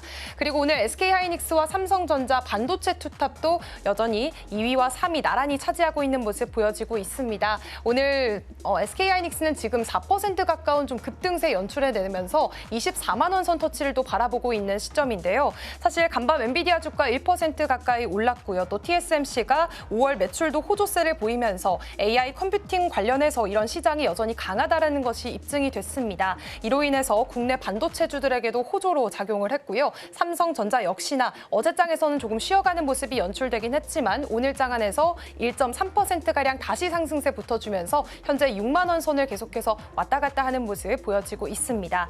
또 삼성전자의 경우에는 역시나 또 TSMC의 실적에 또 반응을 한 그런 종목이기도 합니다. 다만 하나 그룹주들은 살짝 엇갈린 모습이 보여지고 있습니다. 하나 에어로스페이스 어제장에서 조금 많이 올라와 줬었는데요. 이런 미국에서 오스탈 인수를 승인해줬다라는 그런 모멘텀 받아가면서 어제장에서는 좀 큰 폭으로 올라와 줬었는데 오늘은 2%가량 다시 빠지면서 조금은 조정받는 모습이 포착이 되고 있습니다. 다만 지금 하나솔루션이 지금 상승세 10%의 빨간불 켜내고 있는 상황입니다. 이 하나솔루션의 큐셀 부문에서 미국의 태양광 모듈 재활용 산업에 진출을 하겠다라고 밝히게 되면서 이런 미국 사업에 대한 확장에 대한 기대감 속 상승세 붙고 있는 모습 연출되고 있습니다. 현재 34,000원 선 지나가고 있네요. 자, 그렇다면 이어서 코스닥 시장도 거래대금 상위주들의 움직임 함께 체크를 해보도록 하겠습니다. 현재 거래대금 1위로는 GC지놈이 차지를 하고 있습니다. 녹십자 그룹의 계열사인 GC지놈은요, 오늘 코스닥 상장 첫날입니다. 코스닥 상장 첫날에 역시나 16%대 급등세 보여주면서 현재 12,240원 선에서 거래가 되고 있는 상황 포착이 되고 있고요. 또 다음으로는 알테오젠 포착이 되고 있습니다. 1.65%대 그래도 강한 상승불 켜내면서 현재 40만 원 선을 올라섰다가 다시 반납하는 모습도 보여지고 있습니다. 이제 곧 바이오 USA가 열립니다. 그렇기 때문에 이러한 모멘텀 받아가는 그런 제약 바이오 업종들이 많다는 점 오늘장에서 한번 체크를 해보시면 좋겠고요. 또 한국 정보 인증이 지금 2위로 올라섰습니다. 8.44%대 강한 급등세를 보이고 있습니다. 이 국내 최초 인증기관이라고도 불리는 이 한국 정보 인증은 역시나 스테이블 코인 관련해서 그런 관련주들로 급등세가 이뤄지고 있는 모습 포착이 되고 있는 상황이고요. 다날도 역시나 2%대 강세 나타내고 있습니다. 어제장 안에서 이 국내 스테이블 코인을 제도화하는 디지털 자산법이 발의가 됐습니다. 그렇기 때문에 어제 이어서 오늘도 가상자산 관련주들이 급등세 나타내고 있다는 점 오늘 시장 안에서 확인해 보실 수가 있습니다. 다만 로키텔스케어는 지금 0.12% 빠지고 있는 상황입니다. 이 로키텔스케어는 최근에 유럽 신장학회에서 AI 신장재생 플랫폼에 대해 발표를 진행을 했고요. 이 글로벌 의료 시장에서 좀 기술력을 인정받았다라는 모멘텀 때문에 조금은 매수세가 붙는 모습이 보여지기도 했었는데 현재는 아까 빠졌다는 모습도 함께 체크를 해드리겠습니다. 그리고 우리 기술 투자까지도 함께 짚어보겠습니다. 8.78% 오늘 상승하는 모습 역시나 이어지고 있다는 점 체크를 해보시면 좋겠습니다. 그리고 사실 현재장 안에는 없지만 오늘 펩트론도 역시나 강한 매수세가 보여지고 있습니다.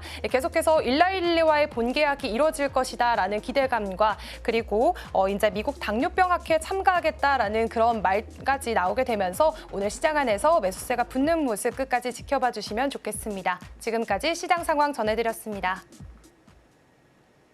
네, 3년 반 만에 지수 코스피가 2,900선 돌파가 나오게 되면서 흐름 전반적으로 좋게 나오고 있는 상황입니다.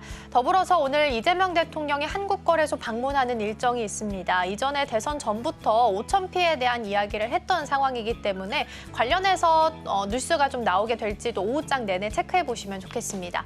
저희가 방송 중에 제공해드린 정보는 투자 판단을 위한 조언일 뿐 해당 종목의 가치와 수익률은 보장하지 않습니다. 저희는 내일 더 다양한 소식 준비해서 돌아오겠습니다. 시청해주신 여러분 고맙습니다.